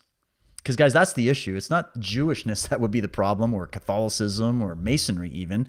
It's the left-wing ideology, the occult ideology that has poisoned their minds. So you're going to see people from different aspects. You see Anglo-Saxons, you're going to see Jews, you're going to see Christians, you're going to see different kinds of Christians, you're going to see Muslims, you're going to see atheists, you're going to see lots of variants, and you're going to go, who's doing it? Well, it's not the membership that those people have. And a lot of those memberships are false, by the way. Those are false public allegiances. Just like your politicians are allegedly swearing allegiances to your flag when they're secret handshaking assholes to international private cabals. It's the same thing. You come out and you go, all right, are we going to blame all the Italians for fascist Italy under Mussolini as being conspiratorial peoples? Or are we just going to go after Mussolini and the left-wing Knights of Malta that took over and installed fascism in Italy? And then if we go to the Knights of Malta, we're going to say, oh, the Knights of Malta just so happen to be the Vatican army, right? And they have a history to this order of the Benedictines and the whole thing. Does that mean all Catholics are the conspiracy? Nope. Key individuals operating with a very, very particular occult doctrine and belief system. They have their own private religion, and the religion is power. And they come from many walks of life. That's the poison pill. So if we could just get to this, we can move forward and eliminate this pestilence from our society. But if we keep dividing against each other and laying blame and giving universal collectivized blame on groups of people, you are playing into the hands of the conspiracy. That's what he's telling you. And again, he's one of the OGs. And yeah, you got these ADL groups and they're calling everybody anti-Semitic and everyone really, they're just anti-communist, right? Do you see how that works? And then that inflames the neo-Nazis to go, see, it's the Jews. Do you see how the game is played? We're all being played. That's the point. So he goes, actually, nobody has a right to be angrier at the Rothschild clique than their fellow Jews. The Warburgs, part of the Rothschild Empire, helped finance Adolf Hitler. Yeah, so what about that? What about all the Jews that helped fund the destruction of the Jews? Like, how do you make sense of that? There were few, if any, Rothschilds or Warburgs in the Nazi prison camps. They sat out the war in luxurious hotels in Paris or immigrated to the United States or England. As a group, Jews have suffered most at the hands of these power seekers. A Rothschild has much more in common with a Rockefeller than he does with a tailor from Budapest or the Bronx. You see what I mean? Since the keystone of the international banking empires has been government bonds, it has been in the interest of these international bankers to encourage government debt. The higher the debt, the more the interest. Nothing drives government deeper into debt like a war, and it has not been an uncommon practice among international bankers to finance both sides. Has it not been an uncommon practice among international bankers to finance both sides of the bloodiest military conflicts? For example, during our Civil War, the North was financed by the Rothschilds through their American agent August Belmont, and the American South through the Erlanger's Rothschild relatives. So there's financing both sides. But while wars and revolutions have been used to international bankers in gaining or increasing control over governments, the key to such control has always been control of money. You can control a government if you have it on your debt. A creditor is in a position to demand the privileges of monopoly from the sovereign. Money-seeking governments have granted monopolies in state banking, natural resources, oil concessions, and transportation. However, the monopoly, which the international financiers most covet, is control over the nation's money.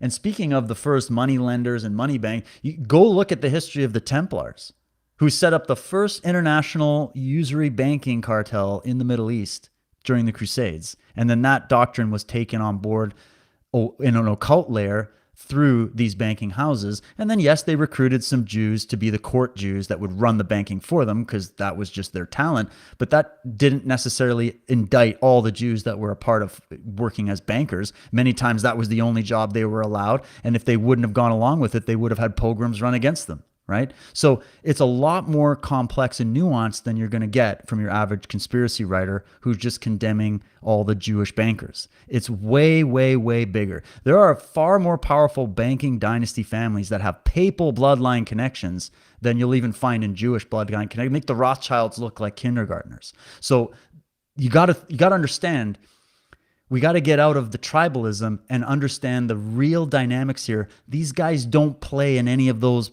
playgrounds. They have their own playground. And their only goal and their only religion is power and dominion. So anybody that's on board with that, they don't care who they get. They want to get the talent. This is how the roundtables work. They recruit the talent out of the universities, out of the private corporations, out of the public, the general public, and they put them into key positions of a very compartmentalized system. And at the top, who the hell knows what's at the top? It's something beyond us all. But let's move on from this point. He continues here. Those who have sought dictatorial control over modern nations have understood the necessity of a central bank. When the League of Just Men hired a hack revolutionary named Karl Marx to write a blueprint for conquest called the Communist Manifesto, the fifth plank read, centralization of credit in the hands of the state by means of a national bank with state capital and an exclusive monopoly. That's the Federal Reserve. That's the Bank of International Settlements. That's the World Bank. That's the IMF. Lenin later said that the establishment of a central bank was 90% of communizing a country. Such conspirators knew that you cannot take control of a nation without military force unless that nation has a central bank through which you can control its economy. The anarchist Bakunin sarcastically remarked about the followers of Karl Marx. He said, they have 1 foot in the bank and 1 foot in the socialist movement. That's how you know. The international financiers set up their own frontman in charge of each of Europe's central banks. Professor Quigley reports, quote, it must not be felt that these heads of the world's chief central banks were themselves substantive powers in world finance. They were not. Do you get this? They were not. Rather, they were the technicians and agents of the dominant investment bankers of their own countries who had raised them up and were perfectly capable of throwing them down. The substantive financial powers of the world were in the hands of these investment bankers, also called international or merchant bankers, who remained largely behind the scenes in their own unincorporated private banks. These formed a system of international cooperation and national dominance, which was more private, more powerful, and more secret than that of their agents in the central banks. That's from Tragedy and Hope, page 326. Dr. Quigley also reveals that the international bankers who owned and controlled the banks of England and France maintained their power even after those banks were theoretically socialized. Naturally, those who controlled the central banks of Europe were eager from the start to fasten a similar establishment on the United States.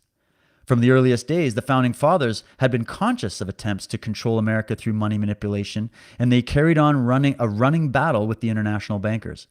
Thomas Jefferson wrote to John Adams, quote, I sincerely believe with you that banking establishments are more dangerous than standing armies. And look at the way that it's done. These guys don't work in a way that's overt in public. They don't just form an army and go in and invade and take over anymore. That's just so old. Okay, it's so outdated. It's a waste of money and resources. They've moved on. They've upgraded. These are also not your alpha types, okay? So they don't come out in the open and just go and take power like Genghis Khan. They do this very like, they're like the sniveling rats behind the scenes that kind of like take it over through manipulating the media, the universities. You know, these are infiltration agents, not invasion agents, okay?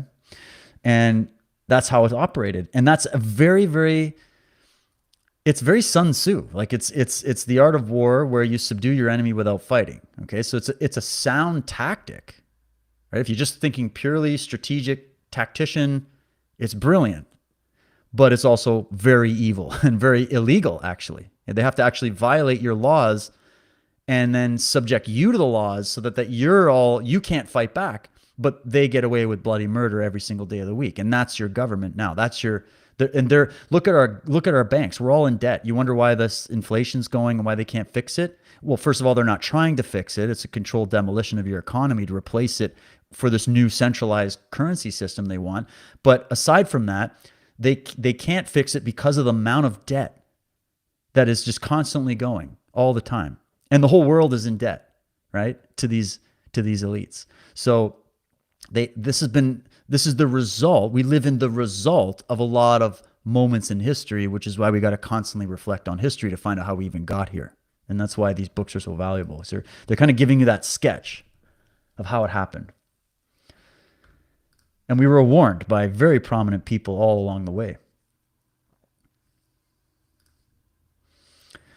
The establishing of the Federal Reserve System provided the conspiracy with an instrument whereby the international bankers could run the national debt up to the sky, thereby collecting enormous amounts of interest and also gaining control over the borrower. During the Wilson administration alone, the national debt expanded 800%. So you're talking about Woodrow Wilson. 2 months prior to the passage of the Federal Reserve Act, the conspirators had created the mechanism to collect the funds to pay the interest on the national debt. That mechanism was the progressive income tax, the second plank of Karl Marx's Communist Manifesto, which contained 10 planks for socializing a country. One quite naturally assumes that the graduated income tax would be opposed by the wealthy. The fact is that many of the wealthiest Americans supported it, and you'll find the same in Canada here, guys. Some, no doubt, out of altruism and because at first the taxes were very small. But others backed the scheme because they already had a plan for permanently avoiding both the income tax and the subsequent inheritance tax. So they were immune to it. This was just for you and me.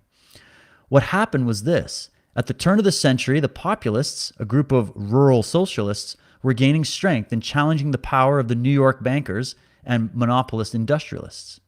While the populists had the wrong answers, they asked many of the right questions. Unfortunately, they were led to believe that the banker monopolist control over government, which they opposed, was a product of free enterprise. And that's how they play that game, right? Since the populist threat to the cartels was from the left, there being no organized political movement for laissez-faire, there never has been, which laissez-faire just means like free market, get the government out of the economy. The insiders moved to capture the left. Professor Quigley discloses that over 50 years ago, the Morgan firm decided to infiltrate the left-wing political movement in the United States. So this is how they captured the left, my friends. This was not difficult to do since the left groups needed funds and were eager for help to get their message to the public. Wall Street supplied both. If you want to learn about Wall Street and the rise of all these movements, go read Professor Anthony Sutton's books. He's got about 4 of them on this exact subject. There was nothing new about this decision, says Quigley, since other financiers had talked about it and even attempted it earlier. He continues, this is from Quigley, what made it decisively important this time was the combination of its adoption by the dominant Wall Street financier at a time when tax policy was driving all financiers to seek tax-exempt refugees for their fortunes. Radical movements are never successful unless they attract big money and or outside support. The great historian of the 20th century, Oswald Spengler, was one of those who saw that American liberals refused to see that the left is controlled by its alleged enemy, the malefactors of great wealth. He wrote in his monumental Decline of the West, back in 1945, quote, There is no proletarian, not even a communist movement, that has not operated in the interests of money in the direction indicated by money and for the time being permitted by money, and that would, without the idealists among its leaders having the slightest suspicion of the fact. So just another person commenting that this is all a smokescreen for something else. There's nothing to do with the advertising slogans. In the Soviet Union, as in every communist country, or as they call themselves, the socialist countries, the power has not come to the communist hands because the downtrodden masses willed it so. The power has come from the top down in every instance. Let us briefly reconstruct the sequences of communist takeover. The year is 1917. The Allies are fighting the Central Powers. The Allies include Russia, the British Commonwealth, France, and by April 1917, the United States. In March of 1917, purposeful planners set in motion the forces to compel Tsar Nicholas II to abdicate. He did so under pressure from the Allies after severe riots in the Tsarist capital of Petrograd, riots that were caused by the breakdowns in the transportation system, which cut the city off from food supplies and led to the closing of all the factories. But where were Lenin and Trotsky when all this was taking place? Well, Lenin was in Switzerland, interesting, and had been in Western Europe since 1905, when he was exiled for trying to topple the Tsar in the abortive communist revolution of that year. Trotsky was also in exile, a reporter for a communist newspaper on the Lower East Side of, wait for it, New York City. The Bolsheviks were not a visible political force at the time the Tsar abdicated, and they came to power not because of the downtrodden masses of Russia who called them back, but because very powerful men in Europe and the United States sent them in. Lenin was sent across Europe at war on the famous sealed train. Go look that up, the story of the sealed train and Lenin. With him, Lenin took some 5 to 6 million in gold. The whole thing was arranged by the German High Command and Max Warburg through another very wealthy and lifelong socialist by the name of Alexander Helphand, alias Parvis. Parvis. Interesting. You know how these Illuminati guys, they always got these interesting aliases? When Trotsky left New York aboard the SS Christiania on March 27, 1917, with his entourage of 275 revolutionaries, the first port of call was Halifax, Nova Scotia, Canada.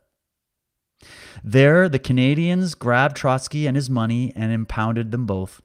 This was a very logical thing for the Canadian government to do, for Trotsky had said many times that if he were successful in coming to power in Russia, he would immediately stop what he called the imperialist war and sue for a separate peace with Germany. This would free millions of German troops for transfer from the Eastern Front to the Western Front, where they could kill Canadians. So Trotsky cooled his heels in a Canadian prison for 5 days. Then all of a sudden, the British, through future Kuhn Loeb partner Sir William Wiseman, and the United States, through none other than the ubiquitous Colonel Mandel House, pressured the Canadian government. And despite the fact that we were now in the war, said in so many words, "Let Trotsky go." Thus, with an American passport, Trotsky went back to meet Lenin. They joined up, and by November, through bribery, cunning brutality, and deception, they were able not to bring the masses rallying to their cause, but to hire enough thugs and make enough deals to impose out of the gun barrel what Lenin called all power to the Soviets. The communists came to power by seizing a mere handful of key cities. In fact, practically the whole Bolshevik Revolution took place in one city, Petrograd. It's a fascinating history to get into, guys. This is literally just a topical sketch. Now, one of the best sources of information on the financing of the Bolshevik Revolution is a book called Tsarism and the Revolution by an important white Russian general named Arsène D. Grulevich, who was founder in France of the Union of Oppressed People. In this volume, written in French and subsequently translated into English, Grulevich notes, quote, "The main purveyors of funds for the revolution, however, were neither the crackpot Russian millionaires nor the armed bandits of Lenin. The real money primarily came from certain British and American circles, which for a long time past had lent their support to the Russian revolutionary cause. This is where you get into Anthony Sutton's work and look at the receipts of who financed the Bolsheviks. Dr. Gerlovich continues, quote, "The important part played by the wealthy American banker Jacob Schiff in the events in Russia, though as yet only partially revealed, is no longer secret. General Alexander Nekevdov is quoted by Degrulovich as stating in his book on the Bolshevik Revolution, quote, in April 1917, Jacob Schiff publicly declared that it was thanks to his financial support of the revolution in Russia that had succeeded. In the spring of the same year, Schiff commenced to subsidize Trotsky. That was back in the spring of 1917. Simultaneously, Trotsky and co. were also being subsidized by Max Warburg and Olaf Archberg of the Nye Banken of Stockholm, the Rhine-Westphalian Syndicate, and Javotsky, whose daughter later married Trotsky. And then if you can see, there's a little image here just giving you like, okay, you got Trotsky and Lenin in the middle, the connection between Paul Warburg and Colonel Mandel House. You got Jacob Schiff with $20 million to the NEP. You got the Harriman Rockefeller Vanderklipp group that has funding going upwards. You got JP Morgan and the Rockefellers. You've got Max Warburg with his $6 million towards Hitler. You've got the $5 million the Alfred Milner group and the Rothschilds. So just giving you a little sketch into how these powers financed all of these different totalitarian experiments. In the Bolshevik Revolution, we see many of the same old faces that were responsible for creating the Federal Reserve System, initiating the graduated income tax, setting up the tax-free foundations, and pushing us into World War I. However, if you conclude that this is anything but coincidental, your name will be immediately expunged from the social register. No revolution can be successful without organization and money. The downtrodden masses usually provide little of the former and none of the latter. But insiders at the top can arrange for both. What did these people possibly have to gain in financing the Russian Revolution? What did they have to gain by keeping it alive and afloat, or during the 1920s by pouring millions of dollars into what Lenin called his new economic program, thus saving the Soviets from collapse? Why would these, quote, capitalists do this? If your goal is global conquest, you got to start somewhere. It may or may not have been coincidental, but Russia was one of the major European countries without a central bank. In Russia, for the first time, the communist conspiracy gained a geographical homeland from which to launch assaults against the other nations of the world. The West now had an enemy. So it was through the banking that Russia became the enemy and the landing pad for the launch of this version of communism. In the Bolshevik Revolution, we have some of the world's richest and most powerful men financing a movement which claims its very existence is based on the concept of stripping of their wealth men like the Rothschilds, the Rockefellers, the Schiffs, the Warburgs, the Morgans, the Harrimans, and the Milners. But obviously these men have no fear of international communism. It is only logical to assume that if they financed it and do not fear it, it must be because they control it. Can there be any other explanation that makes any sense?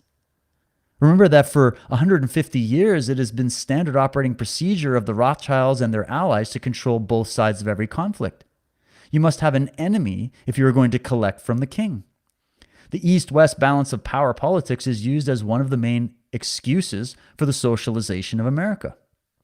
Although it was not their main purpose, by nationalization of Russia, the insiders bought themselves an enormous piece of real estate, complete with mineral rights, for somewhere between $30 and $40 million. This is just giving you a sketch of how it operates.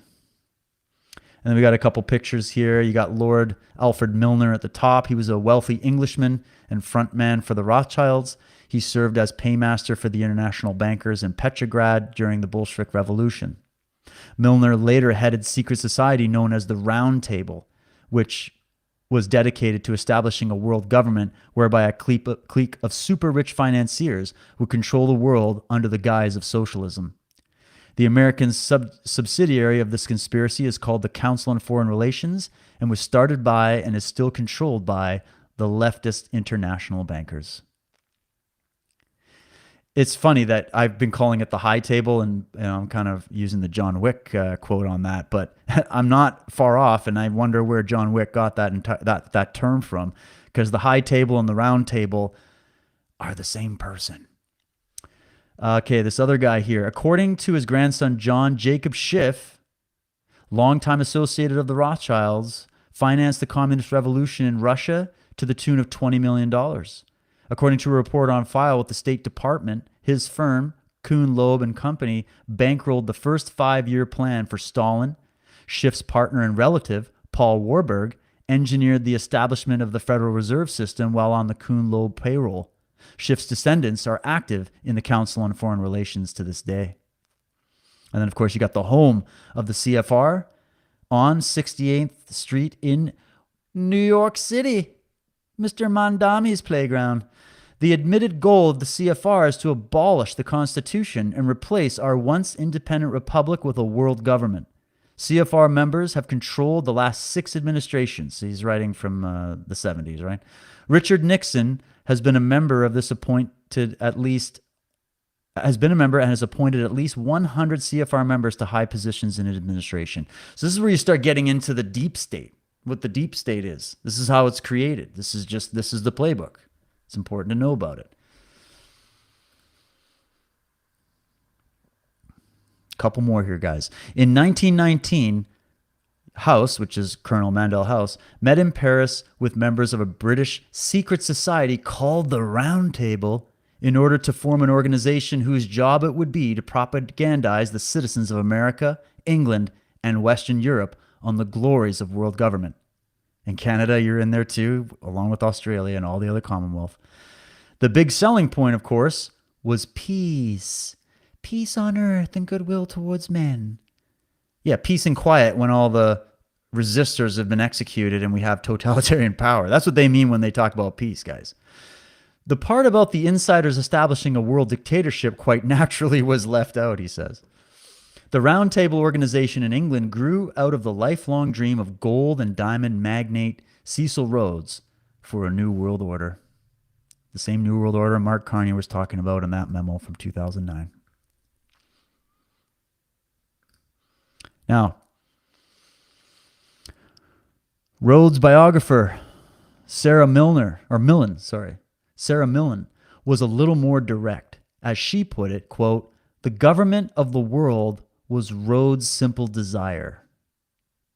Quigley notes, quote, in the middle 1890s, Rhodes had a personal income of at least £1 million sterling a year, then about $5 million, which is probably like 10 million today, which he spent so freely for his mysterious purposes that he was usually overdrawn on his account. So the guy's absolutely loaded, yet he's overdrawn. Interesting. Where's he giving all the money to? Cecil Rhodes' commitment to a conspiracy to establish world government was set down in a series of wills described by Frank Adelaide in his book, American Rhodes Scholarships. Adelaide writes, quote, "The 7 wills which Cecil Rhodes made between the ages of 24 and 46, Rhodes died at the age of 48, constitute a kind of spiritual autobiography. Best known are the first, the Secret Society will, and the last, which establish the Rhodes Scholarships.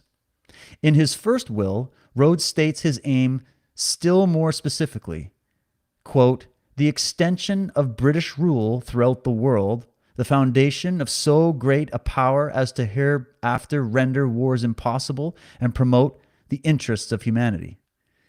That, of course, is the sales pitch. The confession of faith enlarges upon these ideas. The model for this proposed secret society was the Society of Jesus, the Jesuits, though he mentions also the Masons. It should be noted that the originator of this type of secret society was Adam Weishaupt, the monster who founded the Order of the Illuminati on May 1st, 1776, for the purpose of conspiracy to control the world. The role of Weishaupt's Illuminists in such horrors as the Reign of Terror is unquestioned, and the techniques of the Illuminati have long been recognized as models for communist methodology. Do you hear that, guys? The same playbook that the communists use is identical to the Illuminists. Now, which one do you think came first, the chicken or the egg? I'll let you think on that. Weishaupt also used the structure of the Society of Jesus, the Jesuits, as his model and rewrote his code in Masonic terms. Adaloit continues, quote, in 1888, Rhodes made his third will, leaving everything to Lord Rothschild, his financier in mining enterprises, with an accompanying letter enclosing the written matter discussed between us. This, one surmises, consisted of the first will and the confession of faith, since in a postscript, Rhodes says, in considering questions suggested, take constitution of the Jesuits if obtainable. Apparently for strategic reasons, Lord Rothschild was subsequently removed from the forefront of the scheme. Professor Quigley reveals that Lord Rosebery replaced his father-in-law, Lord Rothschild, in Rhodes' secret group and was made a trustee under Rhodes' next will and last. The secret society was organized on the conspiratorial pattern of circles within circles. Professor Quigley informs us that the central part of the secret society was established by March 1891 using Rhodes' money. The organization was run for Rothschild by Lord Alfred Milner, discussed in the last chapter as a key financier of the Bolshevik Revolution. The Round Table worked behind the scenes at the highest levels of British government, influencing foreign policy and England's involvement and conduct of World War I. So I just thought that little history of the Milners, the Rhodes trusts, and these different letters, it's crucial in understanding that history and what brings us up to our present moment here. There's another quote from Professor Quigley.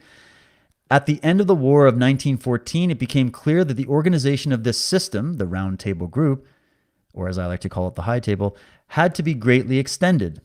Once again, the task was entrusted to Lionel Curtis, who established in England and each dominion, including Canada, a front organization to the existing Round Table Group. This front organization, called the Royal Institute for International Affairs, had its nucleus in each area the existing submerged Round Table Group. So you got the Royal Institute of International Affairs that people are familiar with. In Canada, the extended group is called the Canadian Council of Chief Executives. You could also look at the Governor General. You could research the Privy Council. You could understand how our country is really run. It's run by these people. It's not run by the people you elect. The American organizers were dominated by the large number of Morgan experts who had gone to the Paris Peace Conference and there became close friends with the similar group of English experts, which had been recruited by the Milner Group. In fact, the original plans for the Royal Institute of International Affairs and the Council on Foreign Relations were drawn up in Paris. Paris, France. Are you surprised? Are you surprised? Last one. The CFR has come to be known as the establishment, the invisible government, and the Rockefeller Foreign Office. This semi-secret organization unquestionably has become the most influential group in America. One of the extremely infrequent articles to appear in the national press concerning this council was published in the Christian Science Monitor of September 1st, 1961. It began this way, quote, on the west side of Fashionable Park Avenue at 68th Street in New York City sit two handsome buildings across the way from each other. One is the Soviet Embassy to the United Nations. Directly opposite, on the southwest corner, is the Council on Foreign Relations, probably one of the most influential semi-public organizations in the field of foreign policy. So there you go. Wow, that only took me 2 hours. And guys, that's like a few snippets from a few chapters of this book. If you go through the book and take notes of the sources, and then go start looking into the sources, you can just keep going. It's everywhere. Okay, you can keep going. But I don't even think, like, this is for those of you out there who really want to know the nuts and bolts of how this works, who really want the backstory and the full context of what's happening. And, so that's great. But what's amazing about our time is that we're literally watching this agenda that has been going on for about 200 years in the West watching it happen in real time. So if the claims of these conspiracy theorists were so obscene, so lunatic, so crazy, and I always find it that that's how they're spoken about. It's just so absurd. It's just, oh, where's your tinfoil hat? There's no room for discussion. It's just so ridiculous. Why are we living in the world predicted by the people who authored this conspiracy and wrote it down? Why are we living in the world they were trying to create? We've just been through it all. Let me go back to the first slide and just start over. We're not doing the whole thing again. I just want to go back to the first one. Now that we know all this, let's read this little Bank of Canada memo by Mark Carney one more time. The theme of this conference in Quebec, in Montreal, in 2009, adapting to a new world order, suggests that it is clear how global commerce and finance will be reorganized in the wake of the current crisis. He's writing after the 2008 market crash, right? He was the financial advisor to Justin Trudeau. So for him to come in and go, I'm going to come here and save you from the horrible policies of the Trudeau government, is really rich. He was the one who authored them. All countries, says Mark Carney, must accept their responsibilities for promoting an open, flexible, and resilient international monetary system.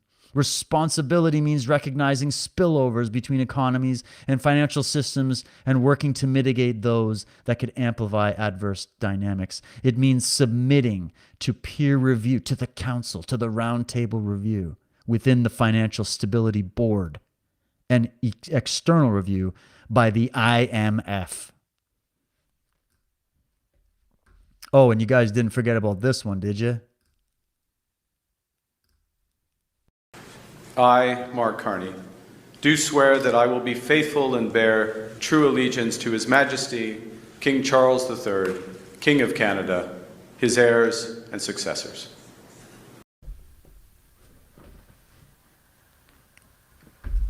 I'll leave it there. I hope that helps, guys. That's the next chapter. We're going to wrap. Thanks for tuning in. I hope I've given you enough to stay curious to go and look into these matters. And then the events of our time and the events to come next are not going to surprise you. Not to worry. Truth is going to win. Freedom is going to win. And as long as we understand what's really going on and who's really doing it to us and why, it can be known what the solution is. But if we keep fighting over the wrong breadcrumbs, if we keep dividing amongst ourselves, if we keep taking our eyes off the ball, this agenda is going to become complete. So I'm grateful for every one of you out there who is fighting for freedom, fighting for truth, and fighting to expose this big con that needs to come to an end and will come to an end. Never forget that evil contains within it the seeds of its own destruction. And never forget that evil is not the only force at work in this world. But if we are going to win, it's important and imperative that we expose it. So thanks for tuning in, guys.